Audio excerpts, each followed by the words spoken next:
ಅಲ್ಲದೆ ಬೇರೆ ಯಾವ ಉದ್ದೇಶದಿಂದ ಕರ್ಮ ಮಾಡಿದ್ರೂ ಕೂಡ ಅದು ಕರ್ಮ ಬಂಧನಕ್ಕೆ ಕಾರಣ ಅಂಥೇಳಿ ಒಂದು ಯಜ್ಞಾರ್ಥಾತ್ ಕರ್ಮಣೋ ಅನ್ಯತ್ರ ಲೋಕೋಯಂ ಕರ್ಮಬಂಧನ.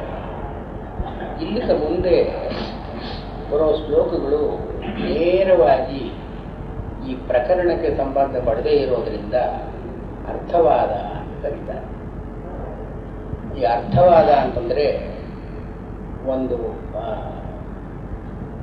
ಇಂಟರ್ಲೂಡ್ ಇದ್ದ ಹಾಗೆ ವಿಷ್ಕಂಭಕ ಪ್ರಾಯ ಅಂತ ಕರೀತಾರೆ. ವಿಷ್ಕಂಭಕ ಅಂತ ನಾಟಕಗಳಲ್ಲಿ ಈ ಮೇನ್ ಸ್ಟೋರಿ ಒಂದಿರುತ್ತೆ, ನಡುವೆ ಒಂದು ಇಂಟರ್ಲೂಡ್ ಅಂತ ರಿಲೀವಿಂಗ್, ಇದಕ್ಕೆ ವಿಷ್ಕಂಭಕ ಅಂತಂತಾರೆ. ಯಾರೋ ವಿದೋಷಕ ಬರೋದು, ಏನೋ ಹೇಳೋದು, ಅಥವಾ ಈ ಯಕ್ಷಗಾನದಲ್ಲಿ ಕೋಡಂಗಿ ಅಂತ ಬರ್ತಾರಲ್ಲ, ಕೋಡಂಗಿ ಪಾತ್ರ ಬರೋದು, ಇದೇನು ಮುಖ್ಯವಾದ ಕಥೆಗೆ ಸಂಬಂಧಪಟ್ಟಿದ್ದಲ್ಲ. ಅದರಲ್ಲಿ ಬೇರೆ ಅನ್ಯಾನ್ಯ ವಿಷಯ ತಗೊಂಡು ಇದಕ್ಕೆ ಒಂದೇನೋ ಒಂದು ಹಾಗೆ ಮಾಡೋದು, ಇದನ್ನು ಅರ್ಥವಾದ ಅಂತ ಕರೀತಾರೆ. ಅರ್ಥ ಅಂತನ್ನೋ ಮಾತಿಗೆ ಪ್ರಶಸ್ತಿ, ಎಕ್ಸ್ಪ್ಲನೇಷನ್, ಪ್ರಶಂಸಾ, ನಿಂದ ಇತ್ಯಾದಿ. ಮುಂದೆ ಸಹಯಜ್ಞ ಪ್ರಜಾ ಸೃಷ್ಟ ಇತ್ಯಾದಿಯಾಗಿ ಬರೋ 3-4 ಶ್ಲೋಕಗಳಲ್ಲಿ ಈ ಅರ್ಥವಾದವನ್ನು ಹೇಳ್ತಾ ಇದ್ದಾರೆ. ಈ ಅರ್ಥವಾದ ಅಂತನ್ನೋದು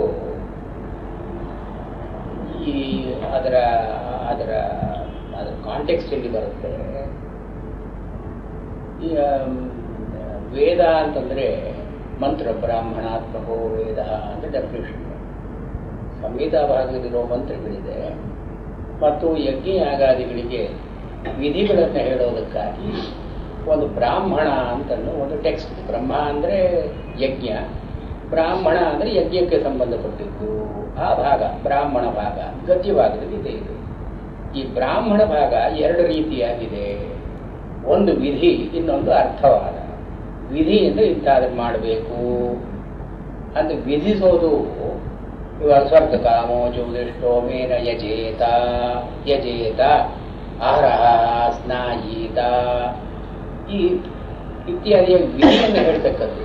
ಮತ್ತು ಈ ವಿಧಿಗೆ ಒಂದು ಬಲ ಕೊಡೋದಕ್ಕಾಗಿ ಅಥವಾ ಈ ವಿಧಿಯ ಸ್ವಾರಸ್ಯವನ್ನು ಹೇಳೋದಕ್ಕಾಗಿ ಅರ್ಥವಾದ ಅನ್ನೋ ಒಂದು ಕಥೆಯನ್ನು ಇನ್ನೊಂದನ್ನು ಹೇಳಿ, ಇದು ಅರ್ಥವಾದ ವಿಧಿಯಷ್ಟು ಮುಖ್ಯ ಅಲ್ಲ, ಅದು ಗೌಣ. ಹಾಗೆ ಇಲ್ಲಿಯೂ ಕೂಡ ಇಲ್ಲಿ ಒಂದು ನಿಷ್ಕಾಮ ಕರ್ಮದ ಯೋಗವನ್ನು ಹೇಳಿಕೊಂಡು ಬಂದು ಸಾಯಜ್ಞ ಪ್ರಜಾ ಸೃಷ್ಟ, ಇದು ಏನು ಸಂಗತಿ ಇದು? ಇಲ್ಲಿಗಾದ ಅದಕ್ಕೂ ಇದಕ್ಕೂ ಹೇಗೆ ಒಂದು ರೆಲೆವೆನ್ಸ್ ಹೇಗೆ? ಇಲ್ಲಿ ನಿಷ್ಕಾಮ ಕರ್ಮ ಅಂತ ಮೇಲೆ ಹೇಳಿದ್ದೀರಿ, ಇಲ್ಲಿ ದೇವಾನ್ ಭಾವಯತಾನೇನ ಇಷ್ಟಾನ್ ಭೋಗಾನ್ ಹಿವೋ ದೇವ ದಾಸ್ಯಂತೆ ಯಜ್ಞದರ್ಪಿದಾ. ನಿಮಗೆ ಬೇಕಾದ್ದನ್ನೆಲ್ಲ ದೇವತೆಗಳು ಕೊಡ್ತಾರೆ. ಇಲ್ಲಿವರೆಗೂ ನಿಷ್ಕಾಮ ಕರ್ಮ ಅಂತ ಹೇಳ್ಕೊಂಡು ಬಂದು ಇದೇನಿದು ನೀವು ಇಷ್ಟಾನ್ ಭೋಗಾನ್ ಹಿವೋ ದೇವ ದಾಸ್ಯಂತೆ, ದೇವತೆಗಳು ನಿಮಗೆ ಬಯಸಿದ್ದನ್ನು ಕೊಡ್ತಾರೆ. ಅದು ನಿಷ್ಕಾಮ ಕರ್ಮದ ಸಂದರ್ಭದಲ್ಲಿ ಈ ಶ್ಲೋಕಗಳು ಯಾತಕ್ಕೆ ಬರಬೇಕು ಅಂದರೆ ಇದು ಅರ್ಥವಾದ. ಅದಕ್ಕೆ ಎಕ್ಸ್ಪ್ಲೇಷನ್ ರಾಘವೇಂದ್ರ ಸ್ವಾಮಿಗಳು ಮತ್ತು ವಾದಿರಾಜ ಸ್ವಾಮಿಗಳು ಇದನ್ನು ಅರ್ಥವಾದ ರೂಪವಾದಂತಹದ್ದು ಅಂದರೆ ಏನೋ ಮುಖ್ಯವಾದ ಭಾಗ ಅಲ್ಲ, ಗೌಣವಾದದ್ದು. ಗೌಣವಾದದ್ದರಲ್ಲಿ ಯಾವುದು ಈ ಮೇಲೆ ಹೇಳಿರತಕ್ಕಂಥ ಒಂದು ಯಜ್ಞಾರ್ಥಾತ್ ಕರ್ಮಣಃ ಅನ್ಯತ್ರ ಲೋಕೋಯಂ ಕರ್ಮಬಂಧನ ಈ ಮಾತಿಗೆ ಪುಷ್ಟಿ ಕೊಡುತ್ತೆಯೋ ಅಂಥ ವಿಚಾರವನ್ನು ಹೇಳಿಕೊಂಡು ಒಂದು ಡೈವರ್ಷನ್ ಇದ್ದಾಗ, ಒಂದು ಡಿಸ್ಟ್ರಾಕ್ಷನ್, ಇಂಟರ್ ಎಲಿಯಾ, ಇದನ್ನು ಬಿಟ್ಟು ಬೇರೆ ಪ್ರಸ್ತಾಪ ಮಾಡಿ ತಿರುಗಿ ಏನೋ ಮಾತಾಡ್ತಾ ಪ್ರಕೃತಂ ಪಾಯಸಂ ಭಕ್ಷಯಾಮಃ, ಪಾಯಸ ತಿನ್ನೋದಕ್ಕೆ ಹೊರಟಿರೋದವರು ಇನ್ನೇನೇನೋ ಮಾತಾಡಿದ ಮೇಲೆ ಪ್ರಕೃತಂ ಪಾಯಸಂ ಭಕ್ಷಯಾಮ, ಹೀಗೆ ಪಾಯಸ ತಿನ್ನೋಣ ಅಂತನ್ನೋ ಹಾಗೆ ಈ ನಿಷ್ಕಾಮ ಕರ್ಮದ ಪ್ರಸಂಗದಲ್ಲಿ ಈ ಒಂದು ಕಥೆಯನ್ನು ಹೇಳ್ತಾ ಇದ್ದಾರೆ. ಇದರಲ್ಲಿ ಅರ್ಥವಾದ ಅಂತಂದ್ರೆ ಇಷ್ಟೇ ಅರ್ಥ. ಅದು ಒಂದು ಗೌಣವಾದದ್ದು, ಮುಖ್ಯವಾದದ್ದು ಅಲ್ಲ. ಮುಖ್ಯವಾದದ್ದರ ಸ್ವಾರಸ್ಯವನ್ನು ಹೇಳೋದಕ್ಕಾಗಿ ಯಜ್ಞಾರ್ಥಾತ್ ಕರ್ಮಣಃ ಅಂತ ಮಾತು ಬಂತು. ಅಲ್ಲಿ ಯಜ್ಞ ಅಂದ್ರೇನು, ಕರ್ಮ ಅಂದ್ರೇನು ಇದನ್ನು ಹೇಳಬೇಕಲ್ಲ. ಯಜ್ಞ ಅಂತ ಅನ್ನೋದು ಇಲ್ಲಿವರೆಗೆ ಹೇಳಿಲ್ಲ. ಯಜ್ಞಾರ್ಥಾತ್ ಕರ್ಮಣಃ, ಯಜ್ಞಕ್ಕಾಗಿ ಮಾಡಿದ ಕರ್ಮಗಳು ಏನರ್ಥ? ಯಜ್ಞಕ್ಕಾಗಿ ಮಾಡುವ ಕರ್ಮಗಳು ಅಂದ್ರೆ ಏನು? ಅದನ್ನೇ ಹೇಳೋದಕ್ಕಾಗಿ ಈ ಒಂದು ಭಾಗ ತಗೊಂಡಿದ್ದಾರೆ. ಇದರಲ್ಲಿ ಅರ್ಥವಾದ ಅಂತ ಅನ್ನೋದರಲ್ಲಿ ಸ್ತುತಿ, ನಿಂದ, ಪರಕೃತಿ, ಪೂರ್ವಕಲ್ಪ ಅಂತ 4 ವಿಧಗಳನ್ನು ಹೇಳ್ತಾರೆ. ಸ್ತುತಿ ಅಂದರೆ ಪ್ರಶಂಸಾಪೂರ್ವಕವಾಗಿ, ಅದೇ ಇಂಥದನ್ನು ಮಾಡಿದರೆ ಇಷ್ಟಾನ್ ಭೋಗಾನ್ ಹಿವೋ ದೇವ ದಾಸ್ಯಂತೆ, ನಿಮಗೆ ಬೇಕಾದದ್ದನ್ನು ಕೊಡ್ತಾರೆ, ಇದರಿಂದ ಪ್ರಯೋಜನ ಆಗುತ್ತೆ, ಇದನ್ನು ಮಾಡಿ ಅಂತ ಹೇಳಿ ಇದು ಆ ಒಂದು ಭಾಗವನ್ನ ಅದರ ತಾತ್ಪರ್ಯ ಅಲ್ಲದೇನೆ ಅದರಿಂದ ಆಗತಕ್ಕಂಥ ಇನ್ಸಿಡೆಂಟಲ್ ಬೆನಿಫಿಟ್ಸ್ ಇದನ್ನೇ ಹೇಳ್ತಕ್ಕಂಥ. ಈ ಕೆಲಸಕ್ಕೆ ಸೇರ್ಕೊಡ್ಬೇಕಾದ್ರೆ ಇನ್ಸಿಡೆಂಟಲ್ ಬೆನಿಫಿಟ್ಸ್ ಏನೋ ಅಂತ ನೋಡ್ತಾರೆ, ಪರ್ಕ್ಸ್, ಅದನ್ನೇ ಹೇಳ್ತಕ್ಕದ್ದು ಇದು ಸ್ತುತಿ. ನೇರವಾಗಿ ಅದನ್ನೇ ಹೇಳೋದಲ್ಲ, ಇನ್ಸಿಡೆಂಟಲ್. ಅಥವಾ ನಿಂದ, ಇವಾಗ ಸ್ಥೇನ ಏವ ಸಹ, ಅವನ ಕಳ್ಳ ಇದ್ದ ಹಾಗೆ ಇತ್ಯಾದಿಯಾಗಿ ಮಾತುಗಳು ಬರ್ತದೆ. ಅಥವಾ ಪರಕೃತ ಅಂದರೆ ಒಬ್ಬರು ಯಾರಾದರೂ ಮಾಡಿದಂತಹ ಹಿಂದಿನ ಕೆಲಸ ಪರಕೃತ. ಇಲ್ಲಿ ಪ್ರಜಾಪತಿ, ಅವರ ಪ್ರಜಾಪತಿ ಸಹಯಜ್ಞ ಪ್ರಜಾ ಸೃಷ್ಟ ಪುರೋವಾಚ ಪ್ರಜಾಪತಿ, ಒಬ್ಬ ಮಾಡಿದ್ದು. ಬಹಳ ಜನ ಮಾಡಿದ್ದು ಅಂತಾದರೆ ಅದನ್ನು ಪೂರ್ವಕಲ್ಪ ಅಂತ ಹೇಳ್ತಾರೆ. ಇಲ್ಲಿ 13ನೇದಿದೆಯಲ್ಲ, ಯಜ್ಞಶಿಷ್ಟಾಶಿನಸ್ತಂತೋ ಮುಚ್ಯಂತೆ ದೇವಿಕ ಸರ್ವಕಲ್ಪಿಷೈ, ಇವೆಲ್ಲ ಪೂರ್ವಕಲ್ಪ ಅಂತ ಕರೀತಾರೆ. ಹೀಗೆ ಈ 3-4 ಶ್ಲೋಕಗಳಲ್ಲಿ ಅರ್ಥವಾದವನ್ನೆಲ್ಲ ಸಂಗ್ರಹ ಮಾಡಿ ಹೇಳಿದ್ದಾರೆ. ಪೂರ್ವಕಲ್ಪ ಅಂದ್ರೆ ಬಹಳ ಇದೆ ಅಲ್ಲ, ಪೂರ್ವಕಲ್ಪ ಅನೇಕ ಜನ ಸೇರಿಕೊಂಡು ಮಾಡಿರ್ತಕ್ಕಂಥ ಅಂತ. ಅಂದ್ರೆ ಬಹುವಚನ ಎಲ್ಲಿದೆಯೋ ಅದು ಪೂರ್ವಕಲ್ಪ, ಏಕವಚನ ಎಲ್ಲಿದೆಯೋ ಅಲ್ಲಿ ಆ ಪರಕೃತಿ. ಇಲ್ಲಿ ಪ್ರಜಾಪತಿ ಸೃಷ್ಟಿ ಮಾಡಿದ ಒಬ್ಬ ಪ್ರಜಾಪತಿ, ಅದಂತ ಪರಕೃತಿ ಆಯಿತು. ಯಜ್ಞ ಷಷ್ಟಾಶಿನಃ ಸಂತಹ ಮುಚ್ಯ, ಇವೆಲ್ಲ ಬಹುವಚನದಲ್ಲಿದೆ, ಅದರಿಂದ ಪೂರ್ವಕಲ್ಪ. ಇನ್ನು 10ರಿಂದ 13ರವರೆಗೆ ಈ ಅರ್ಥವಾದ ಪ್ರಸಕ್ತಿ, 14ರವರೆಗೆ. ಸಹ ಯಜ್ಞ ಪ್ರಜಾ ಸೃಷ್ಟ್ವಾ ಉವಾಚ ಪ್ರಜಾಪತಿ ಅನೇನ ಪ್ರಸವಿಷ್ಯಧ್ವಂ ಏಷವೋಸ್ತ್ವಿಷ್ಟಕಾಮಧುಕ್. ಸಹ ಯಜ್ಞಾಃ, ಯಜ್ಞೇ ಸಹಕೃತಾಃ ಅಂದರೆ ಯಜ್ಞಕ್ಕೆ ಹೊಂದಿಸಿಕೊಂಡು, ಸಹ ಯಜ್ಞಾಃ ಪ್ರಜಾಃ ಪ್ರಾಣಿನಃ, ಪ್ರಾಣಿಗಳನ್ನು. ಪ್ರಜಾ ಅಂತನ್ನೋ ಮಾತಿಗೆ ಯಾವ್ಯಾವುದು ಪ್ರಕೃಷ್ಟ ಜನ್ಮಾನಃ ಸರಿಯಾಗಿ ಹುಟ್ಟಿರುತ್ತೋ ಇದನ್ನೆಲ್ಲ ಪ್ರಜಾ ಅಂತ ಕರೀತಾರೆ. ಮನುಷ್ಯರು ಅಂತ ಮಾತ್ರ ಅಲ್ಲ, ಎಲ್ಲ ಪ್ರಾಣಿಗಳಿಗೂ ಕೂಡ ಪ್ರಜಾ. ಸಹಯಜ್ಞಾ ಸೃಷ್ಟ್ವಾ ಉತ್ಪಾದಯಿತ್ವಾ, ಸೃಷ್ಟಿ ಮಾಡಿ. ಯಾರು? ಪ್ರಜಾಪತಿ. ಯಾವಾಗ? ಪುರಾ. ಇವರು ಸೃಷ್ಟಿ ಮಾಡಿದ ಮೇಲೆ ಕೆಲಸ ಮುಗೀತಲ್ಲ, ಇನ್ನೇನು ಮಾಡ್ದ ಅವನು? ಉವಾಚ, ಹೇಳಿದ. ಯಾರಿಗೆ? ಪ್ರಜಾ. ತಾನು ಯಾರು ಸೃಷ್ಟಿ ಮಾಡಿದ್ದನೋ ಅವರಿಗೆ ಹೇಳಿದ. ಈ ಹಿಂದೆ ಪುರಾದ ಸರ್ಗಾದವು. ಈ ಸೃಷ್ಟಿಯ ಮೊದಲಲ್ಲಿ ಪ್ರಜಾಪತಿಯಾದವನು ಬ್ರಹ್ಮ ಅಥವಾ ವಿಷ್ಣು. ಪ್ರಜೆಗಳನ್ನು ಯಾರು? ಪಾದನ ಧಾರಣೆಯೋ ಪಾದನ ಧಾರಣೆಯೋ ಒಂದು ಧಾತು. ಪ್ರಜಾಪತಿ ಇದ್ರು ಪ್ರಜೆಗಳನ್ನೆಲ್ಲ ಯಾರು ಉಂಟು ಮಾಡಿ ಕಾಪಾಡ್ತಾನೋ ಅವನು ಪ್ರಜಾಪತಿ. ಬ್ರಹ್ಮ ಪ್ರಜಾ ಸೃಷ್ಟ್ವಾ, ಹೇಗೆ ಸೃಷ್ಟಿ ಮಾಡಿ? ಸಹಯಜ್ಞಾ ಪ್ರಜಾ ಸೃಷ್ಟ್ವಾ ಪುರಾ ಉವಾಚ, ಅವರನ್ನು ಕುರಿತು ಹೇಳಿದ. ಅನೇನ ಪ್ರಸವಿಷ್ಯಧ್ವಂ, ಅನೇನ ಯಜ್ಞೇನ ಅಂದರೆ ಪ್ರಜೆಗಳನ್ನ ಯಜ್ಞದ ಜೊತೆಗೆ ಉಂಟು ಮಾಡಿ ಸೃಷ್ಟಿಸಿ.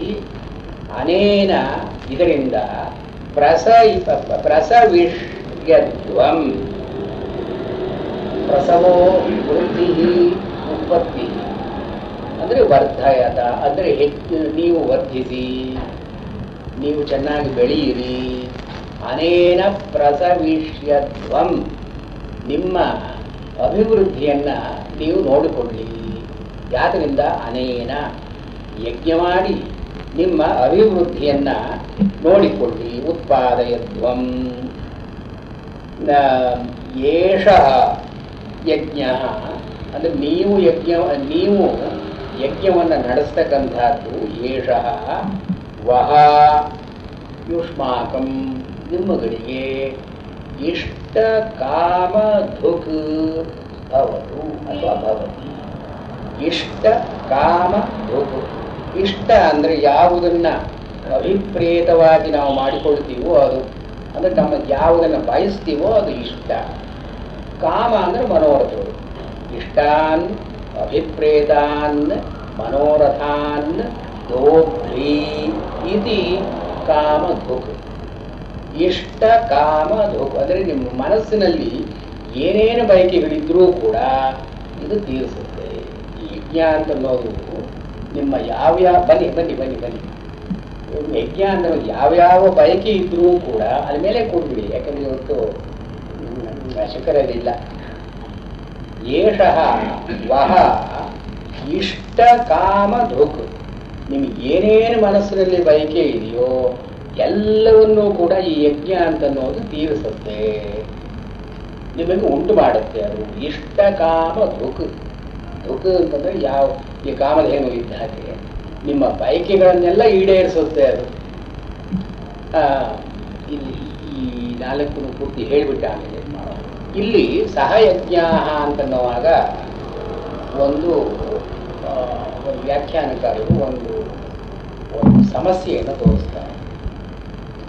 ಪ್ರಜಾಪತಿ ಪ್ರಜೆಗಳನ್ನೆಲ್ಲ ಸೃಷ್ಟಿ ಮಾಡಿದ ನಿಜ, ಆದ್ರಿಂದಲೇ ಅವನು ಪ್ರಜಾಪತಿ ಅಂತ ಆದ. ಪ್ರಜಾಪತಿ ಪ್ರಜಾ ಸೃಷ್ಟ ಸಹಯಜ್ಞ ಪ್ರಜಾ ಅಂತ ಹೇಳಿದ್ದಾರಲ್ಲ, ಯಜ್ಞದ ಜೊತೆಗೆ ಪ್ರಜೆಗಳನ್ನು ಸೃಷ್ಟಿ ಮಾಡಿ ಅಂತನ್ನೋದು ಸಹಯಜ್ಞ ಅಂತನ್ನೋ ಸಮಾಸ ಪದ ಸಮಸ್ತ ಪದ. ಪ್ರಜಾ ಅಂತನ್ನೋದಕ್ಕೆ ಅನ್ವಯವಾದರೆ ಅವನು ಸೃಷ್ಟಿ ಮಾಡಿದ ಪ್ರಜೆಗಳು ಯಜ್ಞಕ್ಕೆ ಅಧಿಕಾರಿಗಳು, ಯಜ್ಞಾಧಿಕೃತ ಅಂತ ಅರ್ಥ. ಅಂದರೆ ಜಗತ್ತಿನೆಲ್ಲ ಸೃಷ್ಟಿ ಮಾಡಿ ಅಂತ ಅರ್ಥ ಅಲ್ಲ. ಇಲ್ಲಿ ಸಹಯಜ್ಞ ಪ್ರಜಾ, ಯಜ್ಞವನ್ನು ಮಾಡೋದಕ್ಕೆ ಯಾರ್ಯಾರಿಗೆ ಅಧಿಕಾರ ಇದೆಯೋ ಇಂಥವರನ್ನು ಸೃಷ್ಟಿ ಮಾಡಿ ಪ್ರಜಾಪತಿ ಉವಾಚ ಹೇಳಿದ.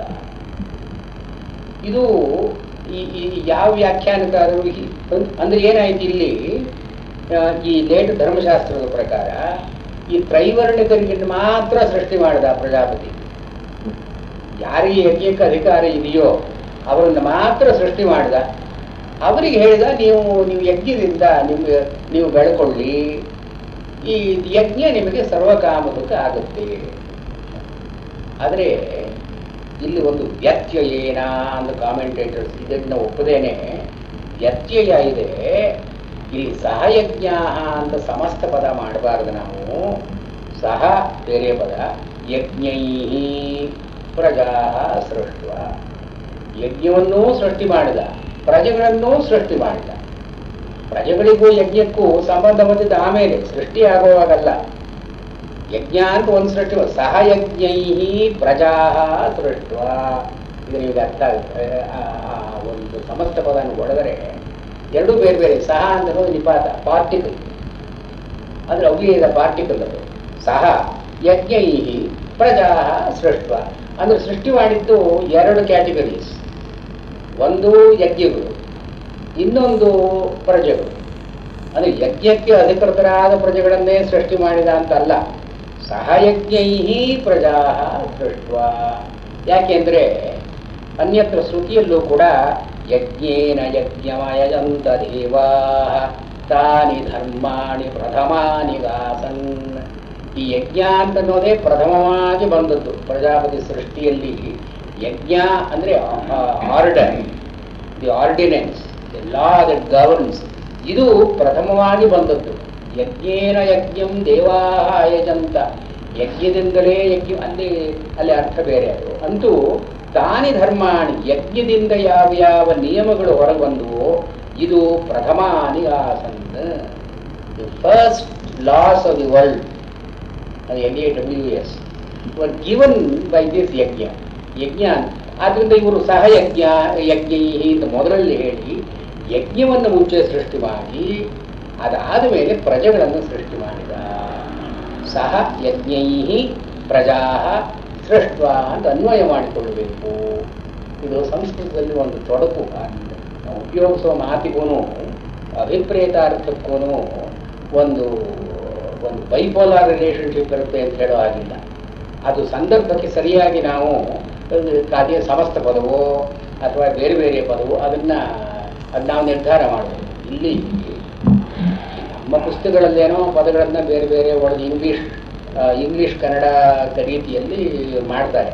ಆದರೆ ಪ್ರಾಚೀನ ಗ್ರಂಥಗಳಲ್ಲಿ ಈ ಗೋಮೂತ್ರ ಪದ್ಧತಿ ಇತ್ತು, ಊದಕ್ಕೆ ಇರುತ್ತೆ. ಅದು ಯಾವ ವರ್ಗ ಎಲ್ಲಿ ಎಂಡ್ ಆಗುತ್ತೋ, ಎಲ್ಲಿ ಶುರುವಾಗುತ್ತೋ ಅದು ಏನು ಗೊತ್ತಿಲ್ಲ. ಆದ್ದರಿಂದ ಸಹ ಯಜ್ಞ ಪ್ರಜಾ ಸೃಷ್ಟ ಅಂತನ್ನುವಾಗ ಸಹ ಒಂದು ವರ್ಗ, ಯಜ್ಞ ಇನ್ನೊಂದು ವರ್ಗ. ಆ ಯಜ್ಞ ಅಂತನ್ನೋದು ವಿಭಕ್ತಿ ವ್ಯತ್ಯಯದಿಂದ ಯಜ್ಞೈಹಿ ಮಾಡಿಕೊಡ್ಬೇಕು.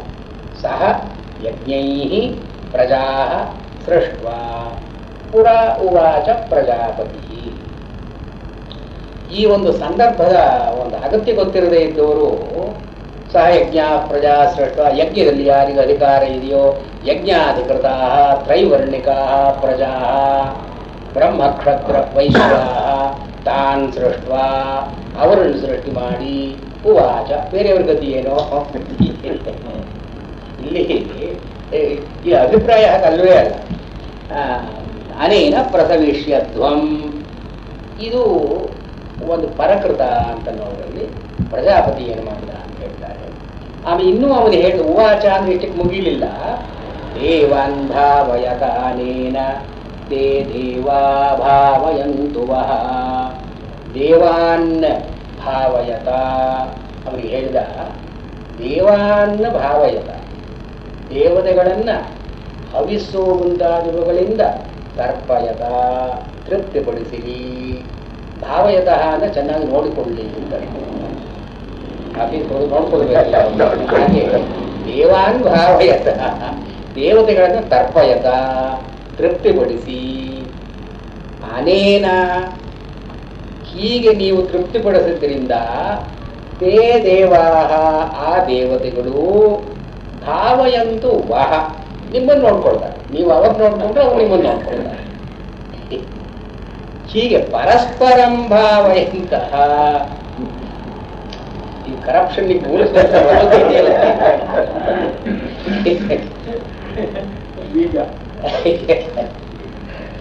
ಪರಸ್ಪರಂ ಭಾವಯಂತಹ, ಈಗ ಅನ್ಯೋನ್ಯವಾಗಿ ಒಬ್ಬರನ್ನೊಬ್ಬರು ನೋಡಿಕೊಳ್ಳೋದರಿಂದ ಶ್ರೇಯ ಪರಂ ಅವಾಪ್ಸ್ಯತ. ಶ್ರೇಯಪರ, ಹೆಚ್ಚಾದ ಶ್ರೇಯಸ್ಸನ್ನ, ಅಂದ್ರೆ ಅದಕ್ಕಿಂತ ಮಿಗಿಲಾದ ಶ್ರೇಯಸ್ಸು ಯಾವುದು ಇಲ್ಲವೋ ಆ ಶ್ರೇಯಸ್ಸನ್ನು, ಅಂದ್ರೆ ಏನು ಮೋಕ್ಷ, ಮೋಕ್ಷವನ್ನ ಅವಾಪ್ಸ್ಯತ ಪಡ್ಕೊಳ್ತೀವಿ. ಹೀಗೆ ದೇವಾನ್ ಭಾವಯತ, ಇವನು ಪ್ರಜಾಪತಿ ಹೇಳಿದ್ದು ದೇವಾನ್ ಭಾವಯತ, ಅವರು ತೇ ದೇವಾ ವಹ ಭಾವಯಂತು, ಅನ್ಯೋನ್ಯವಾಗಿ ಹೀಗೆ ಪರಸ್ಪರಂ ಭಾವಯಂತ ಶ್ರೇಯ ಪರಂ ಅವಾಪ್ಸ್ಯತ. ಮತ್ತು ಇಷ್ಟಾನ್ ಭೋಗಾನ್ ಹಿ ವೋ ದೇವ ದಾಸ್ಯಂತೆ ಯಜ್ಞಭಾವಿತಾಃ ತೈರ್ದತ್ತಾನ ಪ್ರದಾಯೇಭ್ಯೋ ಯೋ ಭುಂಕ್ತೆ ಸ್ಟೇನ ಏವ ಸಃ. ಇಷ್ಟಾನ್ ಭೋಗಾನ್, ಇಷ್ಟಾನ್ ಅಭಿಪ್ರೇತಾನ್, ನಿಮ್ಮ ಮನಸ್ಸಿನಲ್ಲಿ ಯಾವ್ಯಾವ ಬಯಕೆಗಳಿದೆಯೋ ಆ ಭೋಗಾನ್, ಆ ಸುಖ ಸಂಪತ್ತುಗಳನ್ನ ಹಿ ವಹ ದೇವಾಹ ದಾಸ್ಯಂತೆ. ಹಿ ಅಂತ ಅನ್ನೋದು ಅವಧಾರಣೆ, ಖಂಡಿತವಾಗಿ ಕೊಡ್ತಾರೆ. ಯಾರು? ತೇ ದೇವ, ದೇವತೆಗಳು. ಹೇಗಾದಾಗ ಯಜ್ಞ ಭಾವಿತಾ, ಯಜ್ಞದಲ್ಲಿ ಹವಿರ್ದಾನದಿಂದ ತೃಪ್ತರಾದವರು ದೇವತೆಗಳು. ವಹ ಯುಷ್ಮಾಕಂ, ನಿಮ್ಮಗಳಿಗೆ ಈ ಇಷ್ಟಾನ್ ಭೋಗಾನ್ ದಾಸ್ಯಂತಿ, ನಿಮ್ ಬಯಸಿದ್ದನ್ನೆಲ್ಲ ಕೊಡ್ತಾರೆ.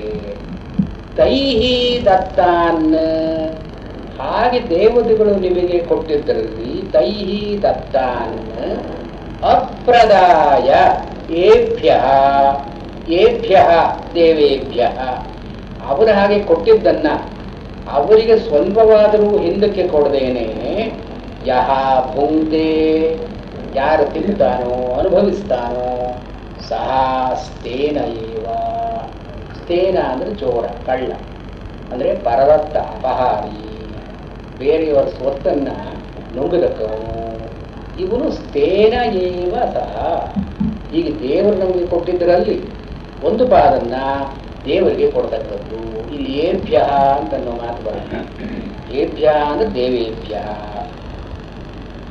ಯಜ್ಞಶಿಷ್ಟಾಶಿನ ಸಂತೋ ಮುಚ್ಯಂತೆ ಸರ್ವ ಕಿಲ್ಬಿಷೈ ಭುಂಜತೆ ತೇ ತ್ವಗಂ ಪಾಪ ಯೇ ಪಚಂತ್ಯಾತ್ಮಕಾರಣಾತ್.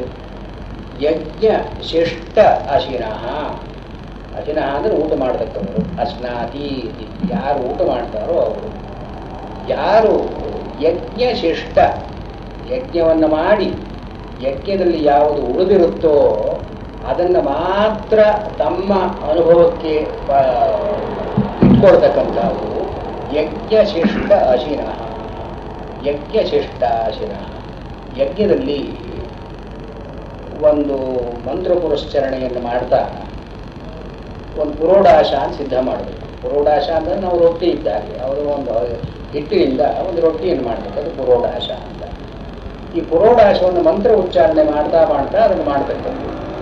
ಆಮೇಲೆ ಹವಿರ್ದಾನ ಸಮಯದಲ್ಲಿ ಐಂದ್ರಂ ದ್ವಾದಶ ಪುರೋಡಾಶಂ, ಇಂದ್ರನಿಗೆ ಮಾಡುವ ಯಜ್ಞದಲ್ಲಿ 12 ಪುರೋಡಾಶಗಳನ್ನು ಕೊಡಬೇಕು. ವರುಣನಿಗಾದರೆ 11 ಪುರೋಡಾಶಗಳು ಅಂತ ಹೀಗೆಲ್ಲ ಇದೆ. ಅಷ್ಟಾಕಪಾಲವು 8 ಕಪಾಲ ಅಂದರೆ 8 ಪುರೋಡಾಶಗಳನ್ನು ವಿಷ್ಣುವಿಗೆ ಕೊಡೋದು. ಹೀಗೆಲ್ಲ ನಿಯಮಗಳಿದೆ. ಇವರು ಮಂತ್ರ ಪುರಸ್ಚರಣೆಯಿಂದ ಎಷ್ಟು ಪುರೋಡಾಶ ಆಗುತ್ತೋ ಅಷ್ಟರಲ್ಲಿ ಇವರು ಲೆಕ್ಕ ಮಾಡಿ ಅದನ್ನು ಸಮರ್ಪಣೆ ಮಾಡ್ತಾರೆ. ಇಂದ್ರ ಏದಂ ವರುಣನಿಗಿದು ಸಮರ್ಪಣೆ ಮಾಡ್ತಾರಲ್ಲ. ಯಾವುದು ಉಳ್ಕೊಂಡಿರುತ್ತೋ ಅದನ್ನು ಅಮೃತ ಅಂತ ಕರೀತಾರೆ. ಇದು ಯಜ್ಞ ಶಿಷ್ಟ. ಯಜ್ಞದಲ್ಲಿ ಆಹುತಿಯನ್ನು ಸಮರ್ಪಣೆ ಮಾಡಿದ ಮೇಲೆ ಯಾವುದು ಉಳ್ಕೊಂಡಿರುತ್ತೋ ಅದನ್ನು ಇವನು ತಿಳತಕ್ಕದ್ದು. ಇದು ಅಮೃತ ಅಂತ ಯಾಕೆ ಕರೀತಾರೆ ಅಂದರೆ ಮಿಕ್ಕಾದ ಪುರೋಡಾಶಗಳೆಲ್ಲ ಅಮೃತ ಎಲ್ಲ ಅವರಿಗೆ ತನ್ನಿಂದ ಅಲ್ಲ ಅಂತ ಹೇಳಿ ಬೇರೆಯವರಿಗೆ ಕೊಟ್ಟಿದ್ದರಿಂದ ಮೃತಪ್ರಾಯ. ಇದು ಯಾವ ದೇವತೆಗೂ ಸಲ್ಲದೇ ಇರೋದ್ರಿಂದ ಅಮೃತ. ಅಮೃತ ನಂಗೆ ಸಮಾಸ ನ ಮೃತ ಅಮೃತ. ಈ ಅಮೃತವಾದದ್ದನ್ನು ಇವನು ತಿನ್ನಬೇಕು, ಅದನ್ನೇ ಅಮೃತ ಅಂತ ಕರೆಯೋದು. ಇದಕ್ಕೆ ಯಜ್ಞ ಶಿಷ್ಟ. ಶಿಷ್ಟ ಅಂದರೆ ಶಿಶು ಅಂದರೆ ಉಳಿಯೋದು, ಶಿಷ್ಟ ಅಂದರೆ reminder, what is left over.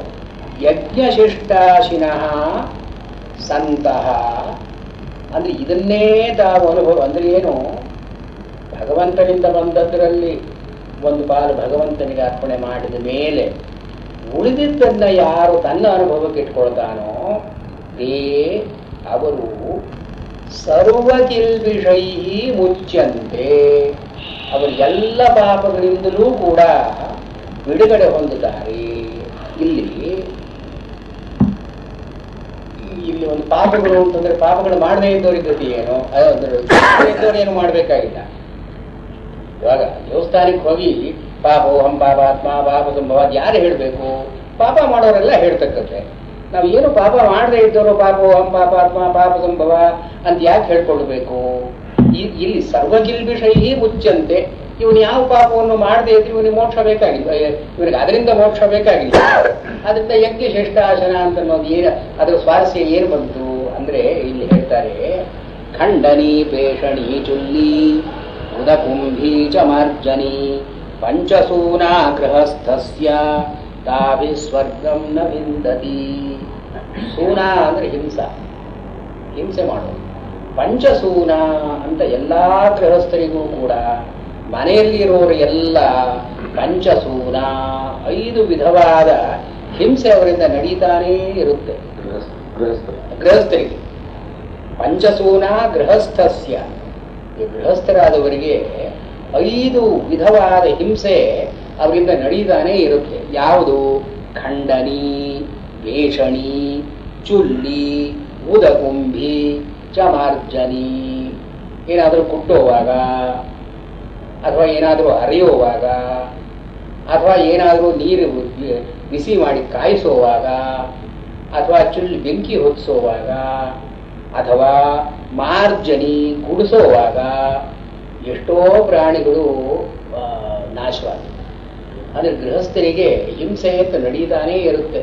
ಅವನು ಸರ್ವ ಕಿಲ್ಬಿಷೈಹಿ ಅಂತನ್ನೋದು ಇಂಥ ಕಿಲ್ಬಿಷಗಳು ಗೃಹಸ್ಥರಿಗೆ ಈ ಪಾಪ ಅಂತನ್ನೋದು ಅಂಟುಕೊಂಡು ಬರ್ತಾನೇ ಇದೆ ಅವನ ವ್ಯವಹಾರದಲ್ಲಿ. ಇಲ್ಲ, ಖಂಡನಿ, ವೇಷಣಿ, ಚುಲ್ಲಿ, ಉದಕುಂಭಿ ಚ ಮಾರ್ಜನಿ.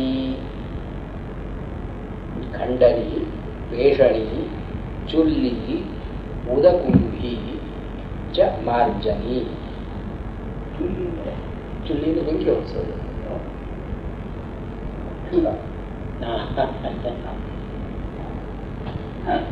ಖಂಡನೆಯಿಂದ ಕುಟ್ಟೋದು, ಕುಟ್ಟೋದು, ಪೇಷಣೆ ಕುಟ್ಟೋದು, ಕಡಿಯೋದು ಏನಾದರೂ ಆಗುತ್ತೆ. ಪೇಷಣೆಯಿಂದ ಅರಿಯೋದು. ಉದಕುಂಬಿ ನೀರು ಕಾಸೋದು, ನೀರು ಕಾಸೋದು. ಮಾರ್ಜಿನಿಂದ ಮನೆಗೆ ಕೊಡ್ತಾರೆ. ಜೇಡಿಗಳನ್ನೆಲ್ಲ ತೆಗೆಸ್ತಾರೆ, ಇರೋದನ್ನೆಲ್ಲ ಆ ಕಡೆ ಈ ಕಡೆ ಹಾಕ್ತಾರೆ. ಇದು ಪಂಚಸೂನಾ ಗೃಹಸ್ಥಸ್ಯ. ಇನ್ನೂ ಬೇಕಾದ ಪಾಪಗಳು ಮಾಡಬಹುದು.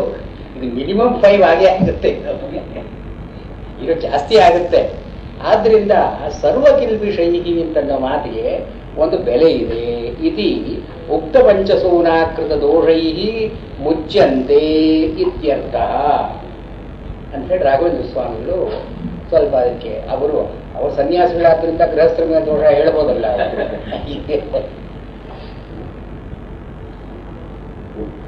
ಆಮೇಲೆ ಇದು ಸರ್ವಕಿಲ್ಬಿಷೈಹಿ ಸಂತಹ ಮುಚ್ಯಂತೆ. ಹೀಗೆ ಈ ಪಾಪಗಳ ಪರಿಹಾರಕ್ಕಾಗಿ ಒಂದು ತ್ಯಾಗ ಮಾಡಿ, ದ್ರವ್ಯ ತ್ಯಾಗ ಮಾಡಿ, ಇದು ನನ್ನ ಪಾಪದ ಪರಿಹಾರಕ್ಕಾಗಿ ಅಂಥೇಳಿ ಪರಿಹಾರ ಮಾಡಿಕೊಂಡು ಅನಂತರ ಅನುಭವಿಸಿದರೆ ಸರ್ವಕಿಲ್ಬಿಷೈಹಿ ಮುಚ್ಚಂತೆ, ಅವ್ರಿಗೆ ಯಾವ ಪಾಪವೂ ಅಂಟಲ್ಲ. ಆನ್ ದಿ ಅದರ್ ಹ್ಯಾಂಡ್ ಭುಂಜತೆ ತೇ ದು ಅಘಂ ಪಾಪಾಃ ಯೇ ಪಚಂತಿ ಆತ್ಮಕಾರಣ. ಯೇ ಜನಾ ಯಾರು ಆತ್ಮಕಾರಣಾತ್ ತಮ್ಮಷ್ಟಿಗೆ ತಾವು ಅಂದ್ರೆ ಏನು ಸ್ವಾರ್ಥಪರರಾಗಿ ತಮಗೆ ಅಂತಲೇನೆ ಯೇ ಪಚಂತಿ ಯಾರು ಅಡುಗೆ ಮಾಡಿಕೊಳ್ತಾರೋ ಅಂದ್ರೆ ಅಶ್ನಂತಿ ಅಂತ ಸೇರಿಸ್ಕೊಳ್ಬೇಕು. ಅಡುಗೆ ಮಾಡೋದು ಮಾತ್ರ ಅಲ್ಲ, ಪಚಂತಿ ಅಶ್ನಂತಿ ಚ ಅಂಥೇಳಿ ಯಾರು ತಮಗಾಗಿ ತಾವು ಬೇಯಿಸ್ಕೊಳ್ಳೋದು ಅಂದ್ರೆ ತಂಪಾಡಿಗೆ ತಾವು ಅಂತೇಳಿ ಬೇಯಿಸ್ಕೊಳ್ತಾರೋ ಅವರು ಯೇ ಪಚಂತಿ ಆತ್ಮಕಾರಣಾತ್ ತೇ ಪಾಪಾಃ ಭುಂಜಂತೆ. ಪಾಪಾಃ ಈ ಕೆಟ್ಟ ಜನ ಅಘಂ ಏವ ಭುಂಜಂತೆ. ಅಘಂ ಅಂದ್ರೆ ಪಾಪ. ಅವರು ಬೇಯಿಸ್ಕೊಂಡು ತಿನ್ನೋದು ತಮ್ಮ ಪಾಪವನ್ನೇ ತಾವು ತಿಂತಾ ಇದ್ದಾರೆ. ಅಘಂ ಪಚಂತಿ ಭುಂಜಂತೆ ಭುಂಜತೆ. ಅಲ್ಲಿ ಋಗ್ವೇದದಲ್ಲಿ ಒಂದು ಬರುತ್ತೆ, ಕೇವಲ ಭೋ ಭವತಿ ಕೇವಲಾದಿ. ಯಾರು ತಾನು ಮಾತ್ರ ತಿಂತಾ ಇದ್ದಾನೋ ಅವನು ಅವನ ಪಾಪವನ್ನೇ ತಿಂತಾ ಇದ್ದಾನೆ. ಕೇವಲ ಭೋ ಭವತಿ ಕೇವಲಾದಿ ಅಂತ ಋಗ್ವೇದದಲ್ಲಿ one must live for others, one must prepare for others ಅಂತನ್ನೋದನ್ನ ಇಲ್ಲಿ ಆತ್ಮಕಾರಣಾತಿಯೇ ಭುಂತೆ. ತನ್ನ ಸುಖಕ್ಕಾಗಿ ತಾನು ಎಲ್ಲ ಸಿದ್ಧತೆಗಳನ್ನು ಯಾರು ಮಾಡಿಕೊಡ್ತಾನೋ ಅವನು ಅನುಭವಿಸೋದು ಭುಂಜದೇತು ಅಘಂ ಪಾಪಾಃ ಯೇ ಪಚಂತಿ ಆತ್ಮಕಾರಣಾತ್ ಇತಿ ಉವಾಚ. ಪ್ರಜಾಪತಿ ಇಷ್ಟೇ ಹೇಳಿ ಹೀಗೆ ಹೇಳಿದ. ಇತಿ ಉವಾಚ ಅನ್ನಾತ್ ಭವಂತಿ ಭೂತಾನಿ ಅಂತನೋ ಇನ್ನೊಂದು ಪ್ರಕರಣ. ಇಲ್ಲಿ ಯಜ್ಞಾರ್ಥಾತ್ ಕರ್ಮಣೋನ್ಯತ್ರ ಲೋಕೋಯಂ ಕರ್ಮಬಂಧನ ಅಂತನ್ನೋ ಮಾತಿಗೆ ವಿವರಣೆ ಇದೆ. ಆ ಒಂದು ಮಾತಿಗೆ ಯಜ್ಞಕ್ಕಲ್ಲದೆ ಬೇರೆ ಯಾವ ಉದ್ದೇಶದಿಂದ ಕರ್ಮವನ್ನು ಮಾಡಿದ್ರೂ ಕೂಡ ಆ ಕರ್ಮ ಬಂಧನಕ್ಕೆ ಕಾರಣವಾಗುತ್ತೆ ಅನ್ನೋದಕ್ಕೆ ಅರ್ಥವಾದ ಈ 3 ಶ್ಲೋಕಗಳಲ್ಲಿ ಹೇಳಿದ್ದಾರೆ. ಯಜ್ಞ ಅಂತನ್ನೋದು, ಯಜ್ಞದಲ್ಲಿ ಪ್ರಸಕ್ತಿ ಯಾರಿಗಿದೆ ಅಂತನ್ನೋದು, ಯಜ್ಞ ಹೀಗೆ it is woven into the very existence ಅಂತನ್ನೋ ಮಾತು. ಯಜ್ಞ ಅಂತನ್ನೋದು ಯಾರೋ ಒಬ್ಬರು ಹೇಳಿದ್ರು ನೀನು ಯಜ್ಞ ಮಾಡು ಅಂತ ಹೇಳಿದ್ರು ಇನ್ನೊಬ್ಬರು ಮಾಡ್ದ ಅಂತಲ್ಲ. This is the feature of the very existence. ಪುರಾ ಪ್ರಜಾ ಸೃಷ್ಟ ಸಹ ಯಜ್ಞೈ ಅಂದ್ರೆ ಯಜ್ಞ ಅಂತನ್ನೋ concept it is universal in its application. And it's an existential category. ಆದ್ರಿಂದ ಇದನ್ನು ಮನುಷ್ಯ ಬಿಡೋ ಹಾಗಿಲ್ಲ ಅಂತನ್ನೋದನ್ನು ಹೇಳ್ತಾ ಸಹಯಜ್ಞೈ ಪ್ರಜಾ ಸೃಷ್ಟ ಇತ್ಯಾದಿಯಾಗಿ ಹೇಳ್ತಾ ಅಲ್ಲ, ಇದು ಯಜ್ಞ ಅಂದ್ರೆ ಆಕ್ಟಿವಿಟಿ ಬಂದು ಅದನ್ನ ಹೇಳ್ತೀನಿ. ಅದನ್ನ ಯಾಕೆಂದ್ರೆ ಇದು ಮೀಮಾಂಸಕರ ವಿಜ್ಞಾನ ಏನು ಅಂತ ಹೇಳಬೇಕು. ಇಲ್ಲಿ ಯಜ್ಞ ಅಂತನೋ ಮಾತು ಬರುತ್ತೆ. ಯಜ್ಞದಲ್ಲಿ ದೇವತೆಗಳು ಅಂತನೋ ಮಾತು ಬರುತ್ತೆ. ದೇವಾನ್ ಭಾವಯತ, ದೇವತೆಗಳನ್ನು ತೃಪ್ತಿಗೊಳಿಸಲಿ ಅಂತನೋ ಮಾತು ಬರುತ್ತೆ. ಆಮೇಲೆ ಯಜ್ಞ ಶಿಷ್ಟ ಅಂತನೋ ಮಾತು ಬರುತ್ತೆ. ಯಜ್ಞದಲ್ಲಿ ಯಾವುದನ್ನು ನೀವು ಅರ್ಪಿಸಿ ಯಾವುದು ಉಳ್ಕೊಂಡಿರುತ್ತೋ ಅದು ಯಜ್ಞ ಶಿಷ್ಟ ಅಂತನೋ. ಇಂಥ ಯಜ್ಞಗಳ ಕಲ್ಪನೆಯು ಇಲ್ಲಿಯೇ ಭಗವದ್ಗೀತೆಯಲ್ಲಿ ಏನಿಲ್ಲ. ಮತ್ತು ಯಜ್ಞ ಅಂತ ಇಲ್ಲಿ ಈ ಮಾತುಗಳು ಎಲ್ಲಿ ಬಂದು ಇಲ್ಲಿ ಬರುವ ಮಾತುಗಳು ಬೇರೆ ಎಲ್ಲೂ ನಾವು ಕಾಣಲಾರದು. ಭಗವದ್ಗೀತೆಯಿಂದ ಪ್ರಸಂಗಗಳು ಬರುತ್ತೆ. ಬದುಕು ಅಂತ ಇದು ಚಾತುರ್ಣ್ಯಂ ಮಯಾ ಸೃಷ್ಟಂ ಕರ್ಮ ವಿಭಾಗತಃ ಅಂತ ಬಂದ್ಬಿಡುತ್ತೆ. 4 ವರ್ಣ ಮಾಡಿದೆ. ಬೇರೆ ಎಲ್ಲಿ ಒಂದು ಪ್ರಸ್ತಾಪ ಇಲ್ಲ. 4 ವರ್ಣ ಯಾವುದು ಇಲ್ಲ. ಅವನು ಚಾತುರ್ಣ್ಯಂ ಮಯಾ ಸೃಷ್ಟಂ 4 ವರ್ಣಗಳನ್ನು ನಾನು ಮಾಡಿದೆ. ಅದು ಏನೋ ಹಿಂದಿಲ್ಲ ಮುಂದಿಲ್ಲ, ಏನೋ ಒಂದು ಇದ್ದಕ್ಕಾಗಿ ಅಷ್ಟೇ. ಇಲ್ಲೂ ಅಷ್ಟೇ ಈ ಸಹಯಜ್ಞ ಪ್ರಜಾ ಸೃಷ್ಟ ಇದಕ್ಕೆ ಮುಂದೆ ಇಲ್ಲ ಹಿಂದೆ ಇಲ್ಲ. ನಿಷ್ಕಾಮಕರ್ಮದ ಈ ಪ್ರಕರಣ, ಈ ಪ್ರಕರಣದಲ್ಲಿ ಯಜ್ಞ ಅಂತನ್ನುವ ಕಾಮ್ಯ ಕರ್ಮ ಯಾಕೆ ಬಂತು? ಈ ಯಜ್ಞದಲ್ಲಿ ಅಧಿಕೃತವಾದ ದೇವತೆಗಳು ಯಾಕೆ ಬಂತು? ಇಲ್ಲಿ ದ್ರವ್ಯಗಳನ್ನು ಹೇಳ್ತಾ ಇಲ್ಲ. ಏನು ಅಂದ್ರೆ ಇಂಥ ಮೀಮಾಂಸಕರ ಒಂದು ಪ್ರಕ್ರಿಯೆಯನ್ನು ನೀವು ಹೇಳಿಕೊಂಡು ಆ ಮೀಮಾಂಸಕ ಪ್ರಕ್ರಿಯೆಯಲ್ಲಿ ಯಜ್ಞ, ದ್ರವ್ಯ, ದೇವತ ಈ 3ಕ್ಕೆ ಇರತಕ್ಕಂಥ ಸಂಬಂಧವನ್ನ ಇಲ್ಲಿ ಯಜ್ಞಾರ್ಥಾತ್ ಕರ್ಮಣ್ಯತ್ರ ಲೋಕವನ್ನು ಕರ್ಮಬಂಧನ ಅದನ್ನು ಅನುವಾದ ಮಾಡಿ ಹೇಳ್ತಾ ಇದ್ದಾರೆ. ಇಲ್ಲಿ ಮೀಮಾಂಸದಲ್ಲಿ, ಪೂರ್ವ ಮೀಮಾಂಸದಲ್ಲಿ ಯಜ್ಞ ಅನ್ನೋ ಮಾತನ್ನ ಯಾವ ರೀತಿಯಲ್ಲಿ ಉಪಯೋಗಿಸಿದ್ದಾರೆ? ಯಜ್ಞ ಅಂತನ್ನೋ ಮಾತಿಗೆ ಈ ಅದರ ಮೀಮಾಂಸಕರ ದೃಷ್ಟಿ ಏನು? ರಿಯಾಲಿಟಿ ಅಥವಾ ತತ್ವ ಅಂತ ಒಂದು ದೃಷ್ಟ. ದೃಷ್ಟ ಅಂದ್ರೆ ಏನು? ನಮ್ಮ ಇಂದ್ರಿಯಗಳಿಗೆ ಗೋಚರವಾಗತಕ್ಕಂಥದ್ದು, ನಮ್ಮ ವ್ಯವಹಾರಕ್ಕೆ ಬರತಕ್ಕಂಥದ್ದು, ಇವೆಲ್ಲ ದೃಷ್ಟವಾದ ಜಗತ್ತು. ಈ ದೃಷ್ಟವಾದ ಜಗತ್ತಿನಲ್ಲೇ ಸತ್ಯ ಅಂತನ್ನೋದು ಪರ್ಯವಸಾನ ಆಗಿಲ್ಲ. ಇವಾಗ ನಾಳೆ ಅಂತನ್ನೋದು ಇವತ್ತು ಬಂದಿಲ್ಲ, ದೃಷ್ಟ ಅಲ್ಲ. ನಾಳೆ ಬರುತ್ತಲ್ಲ, ನಾಳೆ ಅಂತನ್ನೋದು ಅದೃಷ್ಟವೇ, ಅಥವಾ ನಮಗೆ ಮುಂದೆ ಬರಬೇಕಾದದ್ದು ಅದೃಷ್ಟ. ಆದ್ರಿಂದ ಈ ದೃಷ್ಟ ದೃಷ್ಟ ಅಂತ 2 ವಿಭಾಗ ಮಾಡ್ತಾರೆ. ಒಂದು ನಮ್ಮ ಇಂದ್ರಿಯಗಳಿಗೆ ಗೋಚರವಾಗತಕ್ಕಂಥದ್ದು, ಅದ್ಯತನ ಭಾವಿ ಈಗಿರತಕ್ಕಂಥದ್ದು, ಮತ್ತು ಅದೃಷ್ಟ ನಮ್ಮ ಕಣ್ಣಿಗೆ ಕಾಣದೇ ಇರತಕ್ಕಂಥದ್ದು, ಸಂಭಾವಿ ಮುಂದೆ ಆಗತಕ್ಕಂಥದ್ದು, ಮುಂದೆ ಬರತಕ್ಕಂಥದ್ದು. ಈ ದೃಷ್ಟ ಅದೃಷ್ಟ 2 ಕೂಡಿ ಸತ್ಯ ಅಂತಾಗಿದೆ. It's a very important concept because our today consists of the past and the future.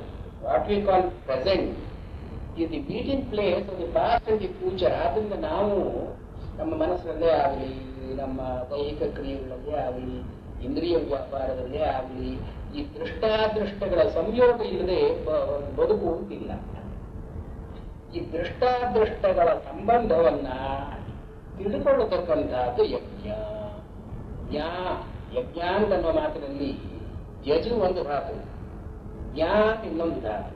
ಯಜ್ಞ ಅಂತನ್ನುವ ಮಾತಿನಲ್ಲಿ ನಾವು ಯಜ್ಞ ಬರೆಯುವಾಗ ಯಜ್ ಬರೆದು ಅದಕ್ಕೆ ಜ್ಞಾ ಒತ್ಕೊಳ್ಬೇಕು. ಯಜ್ಞ ಇವಾಗ ತತ್ವ ಅಂತ ಬರೆಯುವಾಗ ತತ್ ತ್ವ 2 ಧಾತುಗಳಲ್ಲ. ತತ್ವ ಅಂತ ನೋಡಿ ಅದು ಅದಾಗಿರೋದು ಅಂತಲ್ಲ, ತತ್ ತ್ವ. ಆದ್ರಿಂದ ತತ್ವ ಅಂತ ಬರಿಬೇಕಾದ್ರೆ ತಾವತ್ ಕೊಟ್ಟೇ ವಾವತ್ ಕೊಡಬೇಕು. ಹಾಗೆ ಯಜ್ಞ ಅಂತನ್ನುವಾಗ ಜಾಕೆ ಜ್ಞಾವತ್ ಕೊಡಬೇಕು. ಆದ ತಕ್ಷಣ ಜ್ಞಾ ಅಂತ ಬರೆದ್ರೆ ಯಜ್ಞ ಆಗಲಿಲ್ಲ. ಯಾಕೆ ಅಂದ್ರೆ ಅದರಲ್ಲಿ ಪದದಲ್ಲಿ 2 ಧಾತುಗಳಿದೆ. ಒಂದು ಯಜ್, ಯಜ್ ದೇವಪೂಜಾಯಾಮ್ ಹವಿರ್ದಾನೇ ಚ ದೇವತೆಗಳಿಗೆ ಹವಿಸ್ಸನ್ನು ಕೊಡೋದಕ್ಕಾಗಿ ಯಜಿ ಅಂತ ಕರೀತಾರೆ. ಯುಜ್ಯತೆ ದೇವದಾಹ ಹವಿರ್ದಾನೈ, ಹವಿಸ್ಸುಗಳನ್ನು ಕೊಟ್ಟು ದೇವತೆಗಳನ್ನು ಪೂಜೆ ಮಾಡತಕ್ಕಂಥದ್ದಕ್ಕೆ ಯಜ್ ಅಂತನ್ನೋ ಧಾತು. ಈ ಜ್ಞಾ ಅವಬೋಧನೆ, ಜ್ಞಾ ಅಂತನ್ನೋ ಧಾತುವಿಗೆ ತಿಳ್ಕೊಳ್ಳೋದು ಅಂತ ಅರ್ಥ. ಅಂದ್ರೆ ಏನು? ಈ ಯಜ್ಞ ಅಂತನ್ನೋ ಮಾತಿನಲ್ಲಿ ಒಂದು ಕ್ರಿಯಾರ್ಥ ಇದೆ, ಜ್ಞಾನಾರ್ಥ ಇದೆ. ಒಂದು ಕ್ರಿಯೆಯೂ ಇದೆ, ಜ್ಞಾನಾರ್ಥವೂ ಇದೆ, ಜ್ಞಾನವೂ ಇದೆ. ಅಂದ್ರೆ ಏನು? ಇವನು ದೃಷ್ಟಕ್ಕೂ ಅದೃಷ್ಟಕ್ಕೂ ಇರತಕ್ಕ ಸಂಬಂಧವನ್ನು ತಿಳ್ಕೊಂಡು ಯಾವ್ಯಾವ ಕ್ರಿಯೆ ಮಾಡ್ತಾನೋ ಇದನ್ನು ಯಜ್ಞ ಅಂತ ಕರೀತಾರೆ. ಇವಾಗ ದೃಷ್ಟ ಅಂತನ್ನೋದು ಏನು? ನಮ್ಮ ಇಂದ್ರಿಯಗಳಿಗೆ ಯಾವುದು ಗೋಚರವಾಗುತ್ತೋ, ಕೈಯಿಂದಲಾಗಲಿ ಬಾಯಿಂದಲಾಗಲಿ ನಾವು ಏನು ವ್ಯವಹಾರ ಮಾಡ್ಬೋದು, ಇವೆಲ್ಲ ಯಜ್ಞ, ಇವೆಲ್ಲ ದೃಷ್ಟ. ಈ ಯಜ್ಞ ಅಂತ ಅನ್ನೋದು ದೃಷ್ಟ ಪ್ರಪಂಚಕ್ಕೆ ಸೇರಿದ್ದು. ಯಜ್ಞ ಅನ್ನೋದು ದೃಷ್ಟ. ಅದು ಯಜ್ಞದಿಂದ ಬರತಕ್ಕ ಫಲ ಇದೆಯಲ್ಲ, ಇದು ಅದೃಷ್ಟ. ಇದು ನಮ್ಮ ಕಣ್ಣಿಗೆ ಕಾಣಿಸೋದಂಥವಲ್ಲ, ನಮ್ಮ ವ್ಯವಹಾರಕ್ಕೆ ಈಗ ಬರುವಂಥವಲ್ಲ. ಮುಂದೆ ಯಾವಾಗಲೂ ಬಂದರೂ ಬರಬಹುದು, ಬರದೇ ಇದ್ರೂ ಬಿಡಬಹುದು. ಆದ್ರಿಂದ ಈ ಯಜ್ಞ ಅಂತನ್ನೋ ಮಾತು ಮುಂದೆ ಯಾವುದು ಅದೃಷ್ಟವಾದದ್ದನ್ನು ಉದ್ದೇಶಿಸಿ ದೃಷ್ಟವಾದದ್ದನ್ನ ಮಾಡತಕ್ಕಂಥದ್ದು ಯಜ್ಞ. ಯಜ್ಞ ಅಂತನ್ನೋ ಮಾತಿಗೆ ಮೀಮಾಂಸಕರು ಕೊಟ್ಟಾರ್ಥ. ಅದು ಇಲ್ಲಿ ಈ ಜ್ಞಾನಾರ್ಥವನ್ನ ಅವಬೋಧನೆ ಹೆಚ್ಚಾಗಿ ಹೇಳಿ, ಈ ಯಜ್ಞ ಅಂತನ್ನೋದು ಮನುಷ್ಯ ತನ್ನ ಸ್ವಂತ ಪ್ರೇರಣೆಯಿಂದ ಮಾಡತಕ್ಕಂಥ, ಚೋದಿತನಾಗಿ ಮಾಡತಕ್ಕಂಥ. ಚೋದನ ಅಂತಂದ್ರೆ ಒಂದು ಪ್ರೇರಣೆ, ಒಂದು ವಿಧಿ. ನೀನು ಹೀಗೆ ಮಾಡು ಅಂತ ಯಾರಾದರೂ ಒಬ್ರು ಹೇಳಬೇಕು, ಒಂದು ಶಾಸ್ತ್ರ ಹೇಳಬೇಕು. ಇದು ಶಬ್ದ ಅಂತ ಕರೀತಾರೆ ಮೀಮಾಂಸಕರು. ಶಬ್ದ ಅಂತಂದ್ರೆ ವರ್ಬಲ್ ಅಥಾರಿಟಿ. ಬೇರೆ ಯಾರೋ ಒಬ್ರು ಮಾಡು ಅಂತ ಹೇಳಿದ್ದಕ್ಕೆ ನಾನು ಮಾಡ್ತಾ ಇದ್ದೀನಿ, ಇದು ಶಬ್ದ. ಅಂದ್ರೆ ಏನು? ವೇದ ಶಬ್ದ. ಆದ್ರೆ ವೇದ ಯಾವುದನ್ನ ಇದು ಮಾಡು ಅಂತ ಹೇಳತ್ತೋ ಅದು ಯಜ್ಞ. ಮನುಷ್ಯ ತನ್ನ ಸ್ವಂತ ಪ್ರೇರಣೆಯಿಂದ ಮಾಡತಕ್ಕದ್ದು ಯಜ್ಞ ಅಂತ ಆಗೋಲ್ಲ. ಅದಕ್ಕೆ ಶಬರಸ್ವಾಮಿಗಳು ಏನು ಹೇಳ್ತಾರೆ? ಲೋಕೆ ಕರ್ಮ ಅರ್ಥಲಕ್ಷಣಂ ಭವತಿ ನ ಶಬ್ದಲಕ್ಷಣಂ. ಲೋಕೆ, ಲೋಕದಲ್ಲಿ ಕರ್ಮ, ನಾವು ಮಾಡತಕ್ಕಂತಹ ಕೆಲಸಗಳು ಅರ್ಥಲಕ್ಷಣಂ.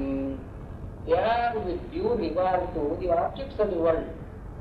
ಯಾವುದಾದ್ರೂ ಕೆಲಸ ಮಾಡಬೇಕಾದ್ರೆ ಒಂದು ಯಾವ್ದು ಹಾವು ಬಂತು ಓಡ್ ಹೋಗ್ತೀವಿ, ಅದೇನು ಅರ್ಥಲಕ್ಷಣಂ. ಅರ್ಥ ಅಂದ್ರೆ object. So we do whatever we do in the world is with reference to the objects around us. ಅದು ಸಿಚುವೇಶನಲ್ ಒಂದು ಇಂಪೋರ್ಟ್ ಇಟ್ಕೊಂಡು ನಾವು ಮಾಡ್ತೀವಿ. ಲೋಕೆ ಕರ್ಮ ಅರ್ಥಲಕ್ಷಣಂ ಭವತಿ ನ ಶಬ್ದಲಕ್ಷಣಂ. ಯಾರೋ ಹೇಳಿದ್ರು ಅಂತ ನಾವು ಮಾಡ್ತಕ್ಕದ್ದಲ್ಲ, ಇರೋ ವಿಷಯಗಳಿಗೆ ಅನುಸಾರವಾಗಿ ನಮ್ಮ ಕರ್ಮ ಅಂತ ನಡೆಯುತ್ತೆ. ಹಾವಂತೂ ಹೋಗು ಅಂತ ನಮ್ಗೆ ಯಾರು ಹೇಳಬೇಕಾಗಿಲ್ಲ. ಅದು ಅರ್ಥರಕ್ಷಣವಾದ್ರಿಂದ ನಮ್ಮ ಕೆಲಸ ಆಗುತ್ತೆ. ನ ಶಬ್ದರಕ್ಷಣಂ. ಯಥಾರ್ಥಸ್ತಥಾ ಕ್ರಿಯತೆ ನ ಯಥಾ ಶಬ್ದ. ಲೋಕದಲ್ಲಿ ಮನುಷ್ಯ ಯಥಾ ಅರ್ಥ ತದ್ ಕ್ರಿಯತೆ. ಯಾವುದು ಹೊರಗಡೆಗೆ ಸಮಂಜಸವಾಗಿದೆಯೋ ಇಂಥ ಕೆಲಸ ಅವನು ಮಾಡ್ತಾನೆ. ಅಂದ್ರೆ what he does will be appropriate to the situation in which the work is done. ಯಥಾರ್ಥಸ್ತಥಾ ಕ್ರಿಯತೆ ನ ಯಥಾ ಶಬ್ದ. ವೇದ ಏನೋ ಹೇಳ್ತು ಅಂತ ಮಾಡೋಲ್ಲ ಯಾರು ಜನ. ಲೋಕದಲ್ಲಿ ಪ್ರಸಂಗ ಹೇಗಿದೆಯೋ ಹಾಗೆ ಮಾಡ್ತಾರೆ. ವೇದೇದು ಶಬ್ದೇನ ಅರ್ಥೋ ಅವಗಮ್ಯತೆ ತಥೈವಾನುಷ್ಠೇಯವಿಧಿ ಪುರುಷಾರ್ಥಂ ತತ್ವರ್ಥಂ ಇತಿ ದ್ವಿಧಾ. ಇಂಥ ಮನುಷ್ಯರು ಸಹಜವಾಗಿ ಯಾವ ಕೆಲಸಗಳನ್ನು ಮಾಡ್ತಾರೋ ಅದಕ್ಕೂ ವೇದಕ್ಕೂ ಸಂಬಂಧ ಇಲ್ಲ. ಮನುಷ್ಯರು ಏನ್ ಬೇಕೋ ಅದು ಮಾಡ್ಕೊಂಡು ಹೋಗ್ತಾರೆ. ಈ ವೇದ ಅಂತನ್ನೋದು ಕೆಲವೊಂದು ವಿಷಯಗಳನ್ನ ಮಾಡಬೇಕು. ಯಥಾ ವೇದೇತು ಶಬ್ದೇನ ಅರ್ಥೋ ಅವಗಮ್ಯತೆ ತಥೈವದನುಷ್ಠೇಯಂ ಇತಿ. ವೇದದಲ್ಲಿ ಇರೋ ವಿಧಿಗಳು ನಾವು ಏನ್ ಮಾಡಬೇಕು ಅಂತ ತಿಳಿಯಪಡಿಸುತ್ತೆ. ಆದ್ದರಿಂದ ಮನುಷ್ಯನಿಗೆ ಪುರುಷಾರ್ಥ ಅಂತ ಒಂದಿದೆ, ಕೃತ್ವರ್ಥ ಅಂತ ಇನ್ನೊಂದಿದೆ. ಪುರುಷಾರ್ಥ ಅಂದ್ರೆ whatever are the goals or values of man. ಧರ್ಮ ಅರ್ಥ ಕಾಮ ಮೋಕ್ಷ ಅಂತ ಹೇಳ್ತಾನೆ. ಇವೆಲ್ಲ ಪುರುಷಾರ್ಥಗಳು. ಪುರುಷಾರ್ಥ ಅಂತಂದ್ರೆ ಪುರುಷೈ ಅರ್ಥ್ಯತೆ ಇತಿ. ಅದರ ಮನುಷ್ಯ ಯಾವುದನ್ನು ಬಯಸ್ತಾನೋ ಅದು ಪುರುಷಾರ್ಥ. ಧರ್ಮವನ್ನು ಬಯಸ್ತಾನೆ, ಅರ್ಥವನ್ನು ಬಯಸ್ತಾನೆ, ಕಾಮವನ್ನು ಬಯಸ್ತಾನೆ, ಮೋಕ್ಷವನ್ನು ಬಯಸ್ತಾನೆ. ಇವೆಲ್ಲ ಪುರುಷಾರ್ಥ. ವೇದ ಪುರುಷಾರ್ಥವನ್ನು ಹೇಳ್ತಾ ಇಲ್ಲ. ಇದು ಮೀಮಾಂಸಕರ.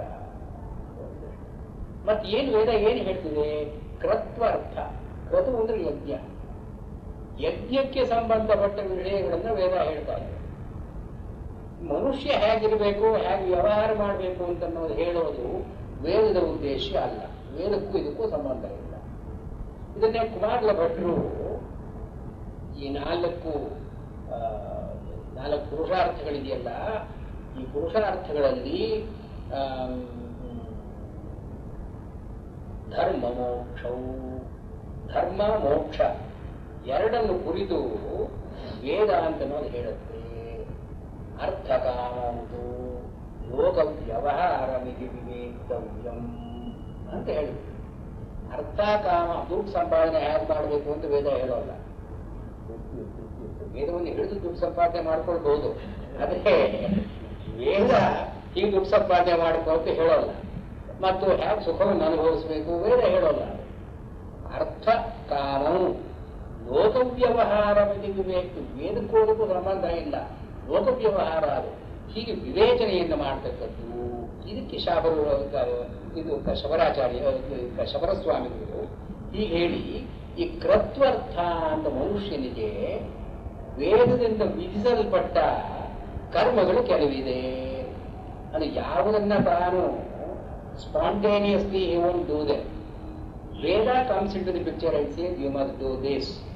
ಯಾಕೆ ಅಂದ್ರೆ ಅದೃಷ್ಟವಾದದ್ದು ಇವನ ಕಣ್ಣಿಗೆ ಇಲ್ಲದೆ ಇರೋದ್ರಿಂದ ಅದೃಷ್ಟವಾದದ್ದರ ಜೊತೆಗೆ ದೃಷ್ಟವಾದದ್ದನ್ನು ಸೇರಿಸಿದೋ. ಇದು ಕ್ರತು. ಕ್ರತು ಅಂದ್ರೆ ಸಂಕಲ್ಪ. ಸಂಕಲ್ಪ ಪ್ರಮುಖವಾಗಿ ನಾನಿದನ್ನು ಪಡ್ಕೊಳ್ತೀನಿ, ಅದಕ್ಕಾಗಿ ಇದನ್ನು ಮಾಡ್ತೀನಿ ಅಂತ ದೃಷ್ಟಿಯಿಂದ ಮಾಡತಕ್ಕದ್ದು ಕ್ರತ್ವರ್ಥ. ಆಮೇಲೆ ಹೇಳ್ತಾರೆ ಈ ಇದು ಪುರುಷಾರ್ಥಗಳಿಗೇನೋ ಇದು ಧರ್ಮ ಅರ್ಥ ಕಾಮ ಮೋಕ್ಷ ಅಂತ ಅಲ್ಲಲ್ಲಿಯೇ ಪ್ರಯೋಜನಗಳಿದೆ. ಈ ಕೃತ್ವರ್ಥ ಅಂದ್ರೆ ಏನು? ಕ್ರತುವಿಗೆ ಪ್ರಯೋಜನ ಏನು? ಪುರುಷಾರ್ಥ ಅಂದ್ರೆ ಪುರುಷನಿಗೆ ಪ್ರಯೋಜನವಾಗತಕ್ಕಂಥದ್ದು ಧರ್ಮ ಅರ್ಥ ಕಾಮ ಮೋಕ್ಷ. ಕೃತ್ವರ್ಥ ಅಂದ್ರೆ ಯಜ್ಞಕ್ಕೆ ಫಲರೂಪಿಯಾದದ್ದು ಯಾವುದದು? ಸ್ವರ್ಗ. ಈ ಸ್ವರ್ಗ ಅಂತನ್ನೋದು ಯದ್ಯದ್ ಪ್ರೀತಿಮದ್ರವ್ಯಂ ತತ್ತತ್ ಶಬ್ದ ಸ್ವರ್ಗ ಶಬ್ದೇನೋಚ್ಯತೆ. ಮನುಷ್ಯನಿಗೆ ಯಾವುದು ಪ್ರೀತಿಕರವಾಗಿರುತ್ತೆಯೋ, whatever is the kind of happiness for man, ಅದನ್ನ ಸ್ವರ್ಗ ಶಬ್ದೇನ ಉಚ್ಯತೆ. ನಾವು ಸ್ವರ್ಗ ಅಂತ ಕರಿತೀವಿ. ಅಂದ್ರೆ ಏನು? ಇಲ್ಲಿ ಅದನ್ನು ಡಿಸ್ಕಸ್ ಮಾಡ್ಕೊಂಡು ಬರ್ತಾರೆ. ಸ್ವರ್ಗ ಅಂತ ಅನ್ನೋದನ್ನು ಕೆಲವರು ಹೇಳ್ತಾರೆ ಯಾವುದೋ ಒಂದು ಪ್ರದೇಶ ವಿಶೇಷ ಇದೆ, ಅಲ್ಲಿ ಹಸು ಅಂತಿರೋಲ್ಲ, ನಿದ್ದೆ ಅಂತಿರೋಲ್ಲ, ಇತ್ಯಾದಿ ಎಲ್ಲ ಸುಖವೂ ಇರುತ್ತೆ. ಇಂಥದ್ದನ್ನು ನೀವು ಹೇಳ್ತೀರಾ ಅಂದ್ರೆ ಅಂಥ ಪ್ರದೇಶದಲ್ಲಿಯೂ ಇಲ್ಲ. ನವರ್ತತೆ ತಥಾ ಪ್ರದೇಶ ಕ್ವಚಿದಪಿ ಅಂತ ಹೇಳ್ತಾರೆ. ಅಂಥ ಪ್ರದೇಶ ಎಲ್ಲೂ ಇಲ್ಲ. ಅಥವಾ ಸ್ವರ್ಗ ಸುಖ ಅಂಥೇಳಿ ಅವರಿಗೆ ಆತ್ಯಂತಿಕವಾಗಿ ಒಂದು ಸುಖ ಇದೆ. ಅಂದ್ರೆ ಏನು? ಒಬ್ಬ ಮನುಷ್ಯ ಒಂದು ಪಟ್ಟು ಏನು ಅನುಭವಿಸ್ತಾನೋ ಅದರ 100 ಪಟ್ಟು ಸುಖ ಇವನು ಅನುಭವಿಸ್ತಾನೆ.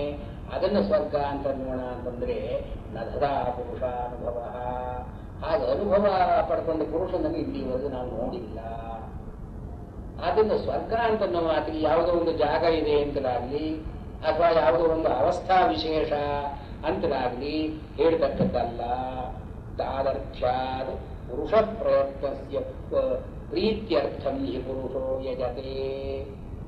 ಆದ್ದರಿಂದ ಈ ಪ್ರೀತಿಯಿಂದ ಅನ್ನೋದು ದೃಷ್ಟಾರ್ಥದಲ್ಲಿ ಏನಿದೆಯೋ, ಈ ಪ್ರೀತಿಯ ಅಧಿಕಾಂಶ ನಾವು ಅದೃಷ್ಟದಲ್ಲಿ ಕಂಡಾಗ ಅದನ್ನ ಕ್ರತುವಿನ ಪ್ರಯೋಜನ, ಅದನ್ನು ಸ್ವರ್ಗ ಅಂತ ನಾವು ಹೇಳ್ತೀವಿ.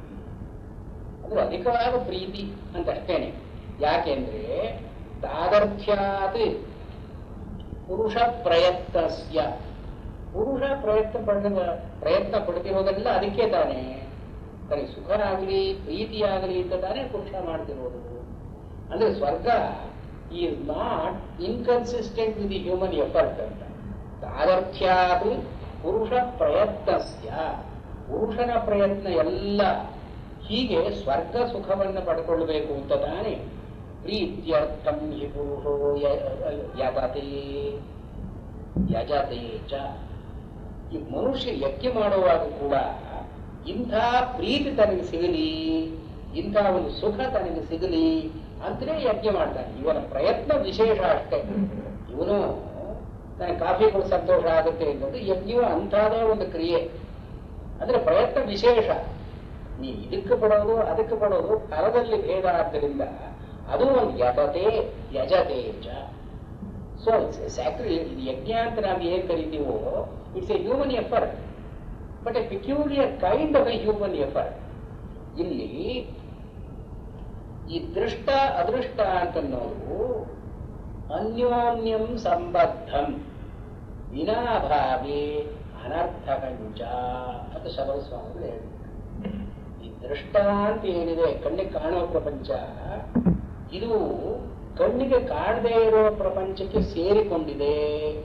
ಒಂದನ್ನು ಬಿಟ್ಟು ಒಂದಿಲ್ಲ, ಒಂದನ್ನು ಬಿಟ್ಟು ಒಂದಿದೆ ಅಂತ ಅಂದುಕೊಂಡ್ರೆ ಮೀನಿಂಗ್ ಅರ್ಥವೇ ಇಲ್ಲ.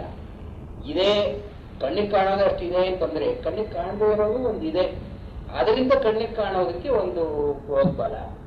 ಈ ಕಣ್ಣಿಗೆ ಕಂಡದ್ರಿಂದ ಕಾಣದೇ ಇರೋದಕ್ಕೆ ಒಂದು ಅಂದ್ರೆ ಏನು, human experience includes both the visible world and the invisible feelings, sentiments, thoughts, desires, ideals. ಇವೆಲ್ಲ ಅದೃಷ್ಟ. Human life would be meaningless if you confine our attention only to the material things, visible things. ಇದನ್ನೇ ಹೇಳಿ ಅನ್ಯೋನ್ಯ ವಿನಾಭಾವೇ, ಒಂದನ್ನು ಬಿಟ್ಟು ಒಂದಿದೆ ಅಂತ ಅಂದ್ಕೊಂಡ್ರೆ ಅನರ್ಥ. It's meaningless. Life would become meaningless. You both are not. ಆದ್ರಿಂದ ಫಲೋತ್ಸಾಹ ವಿಶೇಷಾತ್ತು. ಈ ಅದೃಷ್ಟ ಅಂತ ಒಂದು ಇರದೇ ಇದ್ರೆ ಮನುಷ್ಯನಿಗೆ ಉತ್ಸಾಹ ಅಂತ ಇರೋಲ್ಲ. There is no hope, there is no enthusiasm, there is no zeal. ಇದು ಫಲೋತ್ಸಾಹ ವಿಶೇಷಾತ್ತು. ಆದ್ರಿಂದ ಯಜ್ಞ ಅಂತನ್ನೋದಕ್ಕೆ ಮೋಟಿವೇಶನ್ ಏನು, ಈ ಮನುಷ್ಯ ಅದೃಷ್ಟವಾದದ್ದನ್ನು ಪಡ್ಕೊಳ್ಬೇಕು ಅಂತನ್ನೋದೇ ಯಜ್ಞಕ್ಕೂ ಕೂಡ ಮೋಟಿವ್ಸ್. ಇಲ್ಲಿ ಯಜ್ಞ ದ್ರವ್ಯ ದೇವತಾ ಮೂರು ವಿಭಾಗಗಳಿದೆಯಲ್ಲ, ಇದರಲ್ಲಿ ದೇವತಾ ಅಂತ ಹೇಳ್ತಾರೆ. ದೇವತಾ ಅಂತನ್ನೋ ಮಾತಿಗೆ ದಿವ್ ದಿವ್ ಅಂತನ್ನೋ ಧಾತು, ದಿವ್ ಧಾತು. ಯಾರು ಅಲ್ಲಿ ಕಾಣಿಸ್ಕೊಳ್ತಾನೋ ಅವನು ದೇವತೆ. ಸೊ ಅದರಿಂದ ದೇವತೆ ಭೂತ ವಸ್ತು ವಿಷಯ ಅಲ್ಲ, ಇರತಕ್ಕವನಲ್ಲ, ಅವನು ಕಾಣಿಸ್ಕೊಳ್ತಕ್ಕವನು. ಇವರು ನಾಸ್ತಿಕರು, ಮೀಮಾಂಸಕರು ನಾಸ್ತಿಕರಾದ್ದರಿಂದ ಅವರು ದೇವತಾ ಅಂತನ್ನೋ ಮಾತನ್ನು ಹೇಗೆ ಅವರು ನಿರ್ವಾಹ ಮಾಡ್ತಾರೆ ನೋಡಬೇಕು. ಇಲ್ಲಿ ದೇವತೆಗಳು ಅಂತನ್ನೋದಕ್ಕೆ ಸೂಕ್ತ ಭಾಜೋ ಹವಿರ್ಭಾಜಶ್ಚ ದೇವತಾ ಪೂರ್ವಮೀಮಾಂಸಾ ಸೂತ್ರ. ಸೂಕ್ತ ಭಾಜ ಹವಿರ್ಭಾಜ ಚ ದೇವತಾ. ದೇವತೆಗಳು ಎರಡು ಲಕ್ಷಣ ಇದೆ. ವೇದದಲ್ಲಿ ಸೂಕ್ತಗಳಿವೆ. ಸೂಕ್ತಗಳಲ್ಲಿ ದೇವತೆಗಳ ವರ್ಣನೆ ಬರುತ್ತೆ. ಇಂದ್ರ, ಅಗ್ನಿ, ಯಮ, ವರುಣ, ನಿವೃತ್ತಿ ಇವರಿಗೆಲ್ಲ ವರ್ಣನೆಗಳು ಬರುತ್ತೆ. ಈ ವರ್ಣನೆಗಳು ಯಾರ ವಿಷಯವಾಗಿದೆಯೋ ಅವರು ದೇವತೆಗಳು. ಸೂಕ್ತ ಭಾಜ those who partake of the description in the hymns. ಮತ್ತು ಹವಿರ್ಭಾಜ, ನಾವು ಯಜ್ಞ ಯಾಗಾದಿಗಳಲ್ಲಿ ಹವಿಸ್ಸನ್ನ ಯಾರ ಹೆಸರೇಳಿ ಕೊಡ್ತೀವೋ ಅವರ ದೇವತೆಗಳು. ಅದು ದೇವತಾನ ಭೂತ ವಿಶೇಷ. ಭೂತ ಅಂದ್ರೆ ಇರ್ತಕ್ಕವು ದೇವತೆಗಳು ಇದ್ದಾರೆ ಅಂತ ಅಂದುಕೊಳ್ಬಾರ್ದು ಎಲ್ಲೋನು. ಸೂಕ್ತಗಳು ಏನು ಹೇಳುತ್ತೋ ಅದು ದೇವತೆಗಳು. ಹವಿಸ್ಸನ್ನ ಯಾರ ಹೆಸರು ಹೇಳಿ ನಾವು ಕೊಡ್ತೀವೋ ಅವರ ದೇವತೆಗಳು. ಇಲ್ಲಿ ನಾವು ದೇವತೆಗಳ ಹೆಸರು ಹೇಳಿ ಕೊಟ್ಟಾಗ ಕೂಡ ನಚೇದಂ ಭೋಜನಂ ನಹಿ ದೇವತಾ ಭುಂಕ್ತೆ. They are not blind. ಇಲ್ಲಿ ಏತತ್ ಈ ಯಜ್ಞ ನಚೇದಂ ಭೋಜನ, ಇದು ಯಜ್ಞ ಅಂತನ್ನೋದು ಒಂದು ಈಟಿಂಗ್ ಸೆಷನ್ ಅಲ್ಲ. ನಚೇದಂ ಭೋಜನಂ, ಯಜ್ಞ ಆದ್ಮೇಲೆ ಊಟ ಆಗ್ಬಹುದು, ಬಟ್ ಯಜ್ಞ ಅಂತನ್ನೋದು ನಚೇದಂ ಭೋಜನಂ. ಇಲ್ಲಿ ಊಟದ ಪ್ರಸಕ್ತಿ ಇಲ್ಲ. ದೇವತಾ ನಹಿ ದೇವತಾ ಭುಂಕ್ತೆ, ದೇವತೆಗಳು ಊಟ ಮಾಡೋದಕ್ಕೆ ಇಲ್ಲಿ ಬರೋಲ್ಲ. ನಹಿ ದೇವತಾ ಭುಂಕ್ತೆ, ದೇವತೆಗಳು ಊಟಕ್ಕಾಗಿ ಇಲ್ಲಿ ಬರತಕ್ಕವರಲ್ಲ. ಮತ್ತು ನ ರೂಪೋ ದೇವತಾ, ದೇವತೆಗಳಿಗೆ ಒಂದು ರೂಪ ಅಂತಿಲ್ಲ. ರೂಪ ಅಂತ ಇಲ್ಲದೆ ಇದ್ದ ಮೇಲೆ ಅವರಿಗೆ ನಾವು ಬನ್ನಿ ಅಂತ ಹೇಳಿದಾಗ ಕೇಳೋರು ಕಿವಿ ಇಲ್ಲ, ಇಲ್ಲಿ ಬಂದು ತಗೊಳ್ಳಿ ತಿನ್ನೋದಕ್ಕೆ ಅವರಿಗೆ ಬಾಯಿಲ್ಲ. ಅವರಿಗೆ ರೂಪವೇ ಇಲ್ಲ ಅಂತಂದ ಮೇಲೆ ಈ ಯಜ್ಞ ಯಾಗಾದಿಗಳಲ್ಲಿ ಮಾಡತಕ್ಕ ಕ್ರಿಯೆಗಳಿಗೆ ದೇವತೆಗಳು ಪಾತ್ರರಲ್ಲ. ಯಸ್ಮಾತ್ ದ್ರವ್ಯ ದೇವತಾ ಕ್ರಿಯೆ ಯಜತಿ ಶಕ್ತೇ ವರ್ತದೆ. ಆದ್ದರಿಂದ ಈ ಮಾತು ಯಜ್ಞ ಅಂತ ಮಾತು ಬರುತ್ತಲ್ಲ, ಯಜ್ಞಕ್ಕೆ ಏನರ್ಥ ಅಂದ್ರೆ ಯಸ್ಮಾತ್ ದ್ರವ್ಯ ದೇವತಾ ಕ್ರಿಯೆ ಯಜತಿ ಶಬ್ದೇ ವರ್ತದೆ. ಯಜ್ ಅಂತನ್ನೋ ಧಾತುವಿನ ಅರ್ಥ ಇದೆಯಲ್ಲ, ಇದರಲ್ಲಿ ದ್ರವ್ಯ ದೇವತಾ ಯಸ್ಮಾತ್, ಯಾವ ಕೆಲಸದಿಂದ ಒಬ್ಬ ದೇವತೆಯನ್ನು ಒಂದು ದ್ರವ್ಯವನ್ನು ಗಂಟಾಕ್ತೀವೋ ಅದನ್ನ ಯಜ್ ಅಂತನ್ನೋ ಮಾತು ಹೇಳ್ತಾ ಇದೆ. ಯಸ್ಮಾತ್ ದ್ರವ್ಯ ದೇವತಾ ಕ್ರಿಯೆ ಯಜತಿ ಶಬ್ದೇ ವರ್ತದೆ. ಈ ಯಜತಿ ಅಂತನ್ನೋ ಮಾತಿನಲ್ಲಿ ಯಾಗ ಮಾಡ್ತಾನೆ, ಯಜ್ಞ ಮಾಡ್ತಾನೆ ಅಂತನ್ನೋ ಮಾತಿಗೆ ಅರ್ಥ ಏನು? ಒಂದು ದ್ರವ್ಯ ಇದೆ, ಒಂದು ಹವಿಸ್ಸು, ಒಂದು ಆಜ್ಯವೋ ಪುರೋಡಾಸೋ ಯಾವುದೋ ಒಂದು, ಒಬ್ಬ ದೇವತೆ ಇದ್ದಾನೆ. ಇದು ಎರಡಕ್ಕೆ ಗಂಟು ಹಾಕತಕ್ಕಂಥ ಯಜ್ಞ ಅಷ್ಟೇ. ಮತ್ತೆ ವಿಪ್ರತಿಪತ್ತವು ಹವಿಷಾ ನಿಯಮ್ಯೇತ. ಈ ದೇವತೆ ಮತ್ತು ದ್ರವ್ಯ ಇವೆರಡರಲ್ಲಿ ಏನಾದರೂ ವಿರೋಧ ಇದ್ರೆ, ಯಾವ ದೇವತೆಗೆ ಏನು ದ್ರವ್ಯ ಅಂತ ವಿವೇಚನೆ ಇಲ್ಲದೆ ಮಾಡಿದಾಗ, ಅಥವಾ ಆ ದೇವತೆಯ ವರ್ಣನೆಗೆ ಸರಿಯಾಗಿ ಹವಿಸ್ಸನ್ನು ಕೊಡ್ತಾ ಇದ್ದಾರೆ, ಇವೆಲ್ಲ ವಿಪ್ರತಿಪತ್ತಿ. ಅಗ್ನಿಗೆ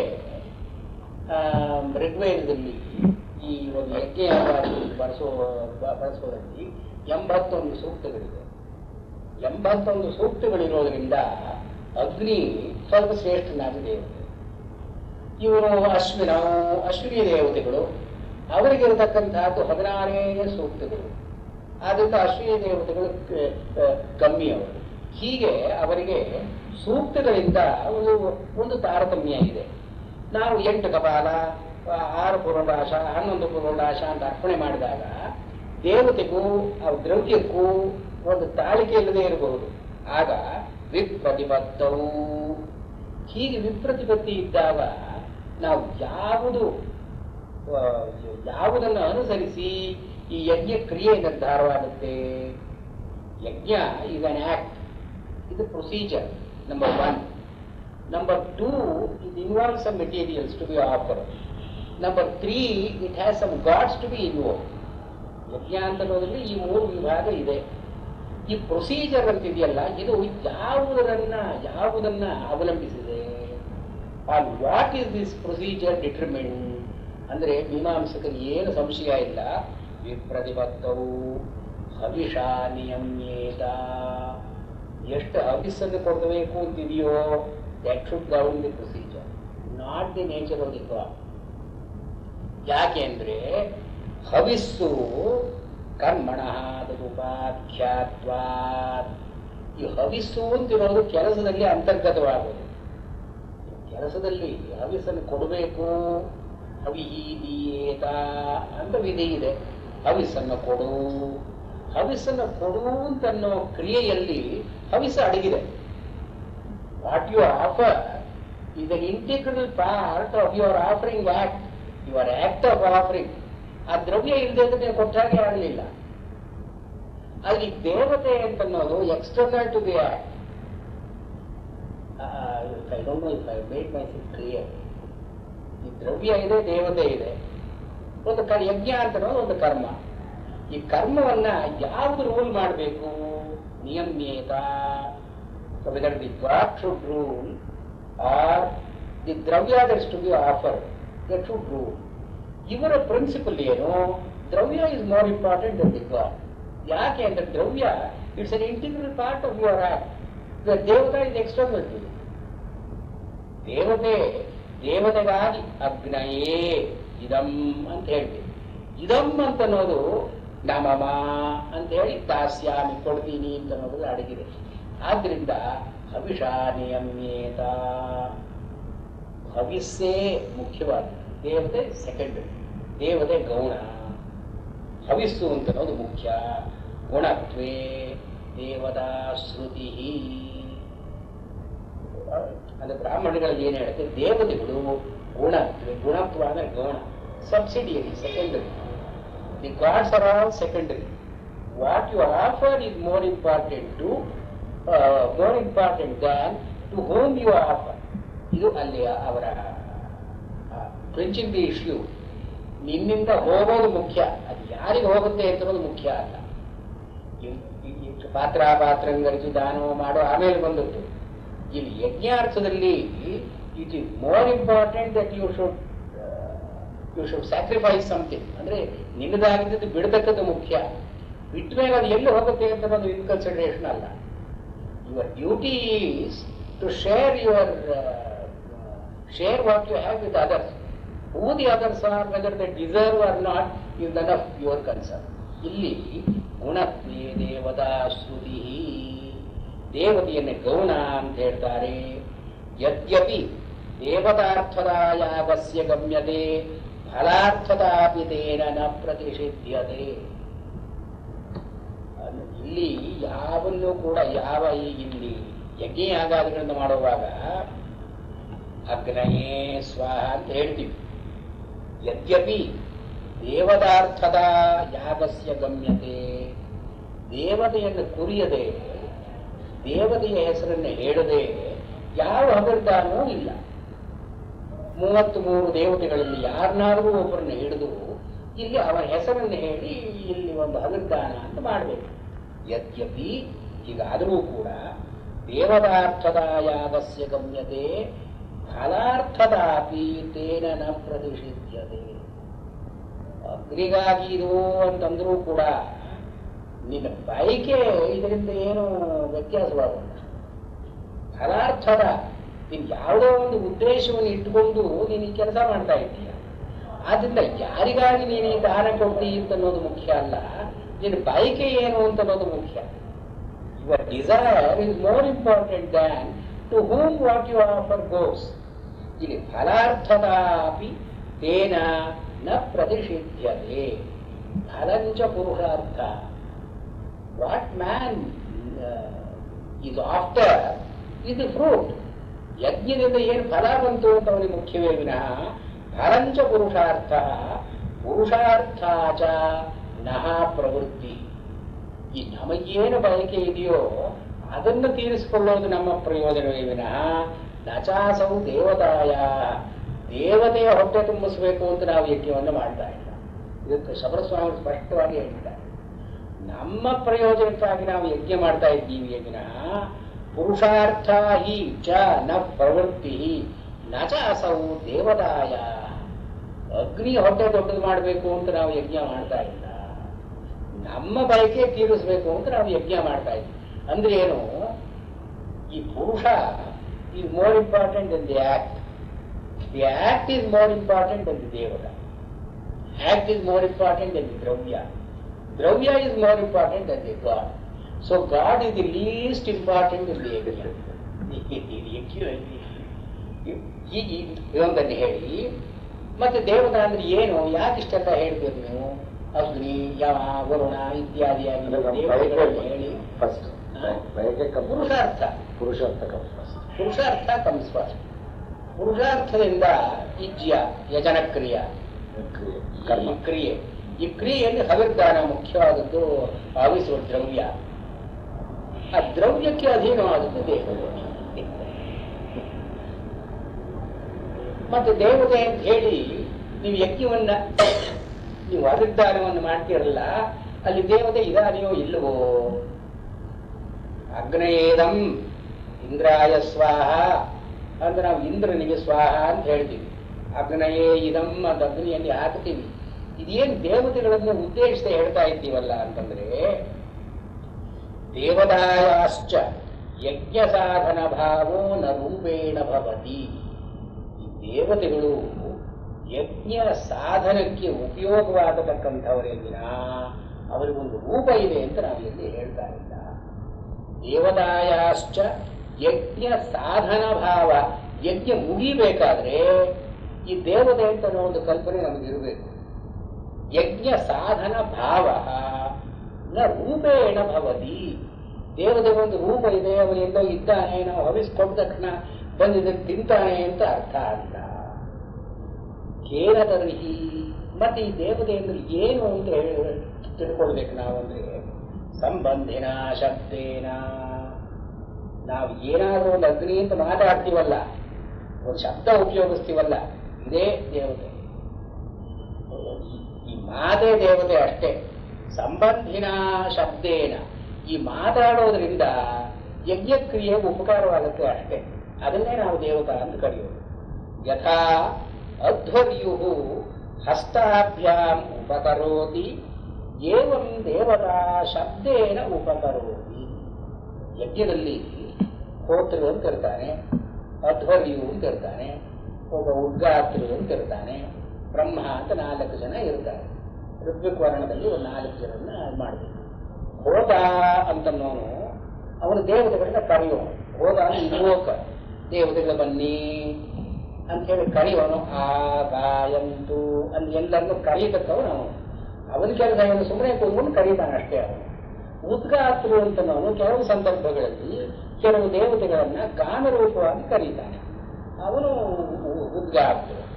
ಈ ಬ್ರಹ್ಮನಂತೂ ಸುಮ್ಮನೆ ಅವನ ಮಾಸ್ಟರ್ ಸೆರೆಮನೀಸ್ ಕೂತ್ಕೊಂಡು ನೋಡ್ತಾ ಇರ್ತಾನೆ ಅಷ್ಟೇ. ಈ ಅಧ್ವರ್ಯು ಅಂತ ನಾನು ಬೆಂಕಿ ಹತ್ತಿರ ಕೂತ್ಕೊಂಡು, ಅಗ್ನಿಯ ಹತ್ತಿರ ಕೂತ್ಕೊಂಡು ಅವನು ಹೋಗ್ರೆ ಹೇಳಿದಾಗೆಲ್ಲ ಇವನು ಅದನ್ನ ಕದಿರ್ತಾನೆ. ಆಜ್ಯವನ್ನು ಬರೋಡಾಶವನ್ನು ಅವೆಲ್ಲ ಹಾಕ್ತಾ ಇರ್ತಾನೆ. ಆದ್ರೆ ಇವನು ಅಧ್ವರ್ಯು ಯಜ್ಞಕ್ಕೆ ಹೇಗೆ ಸಹಾಯ ಮಾಡ್ತಾನೆ ಅವನು ಅಂದ್ರೆ ಯಥಾ ಅಧ್ವರ್ಯು ಹಸ್ತಾಭ್ಯಾಂ ಉಪಕರೋತಿ, ತನ್ನ ಕೈಯಿಂದ ಯಜ್ಞಕ್ರಿಯೆಗೆ ನೆರವಾಗ್ತಾನೆ. ಯಜ್ಞ ಇದಾನ what the health that is rendered by the Adhvaryu, manual health.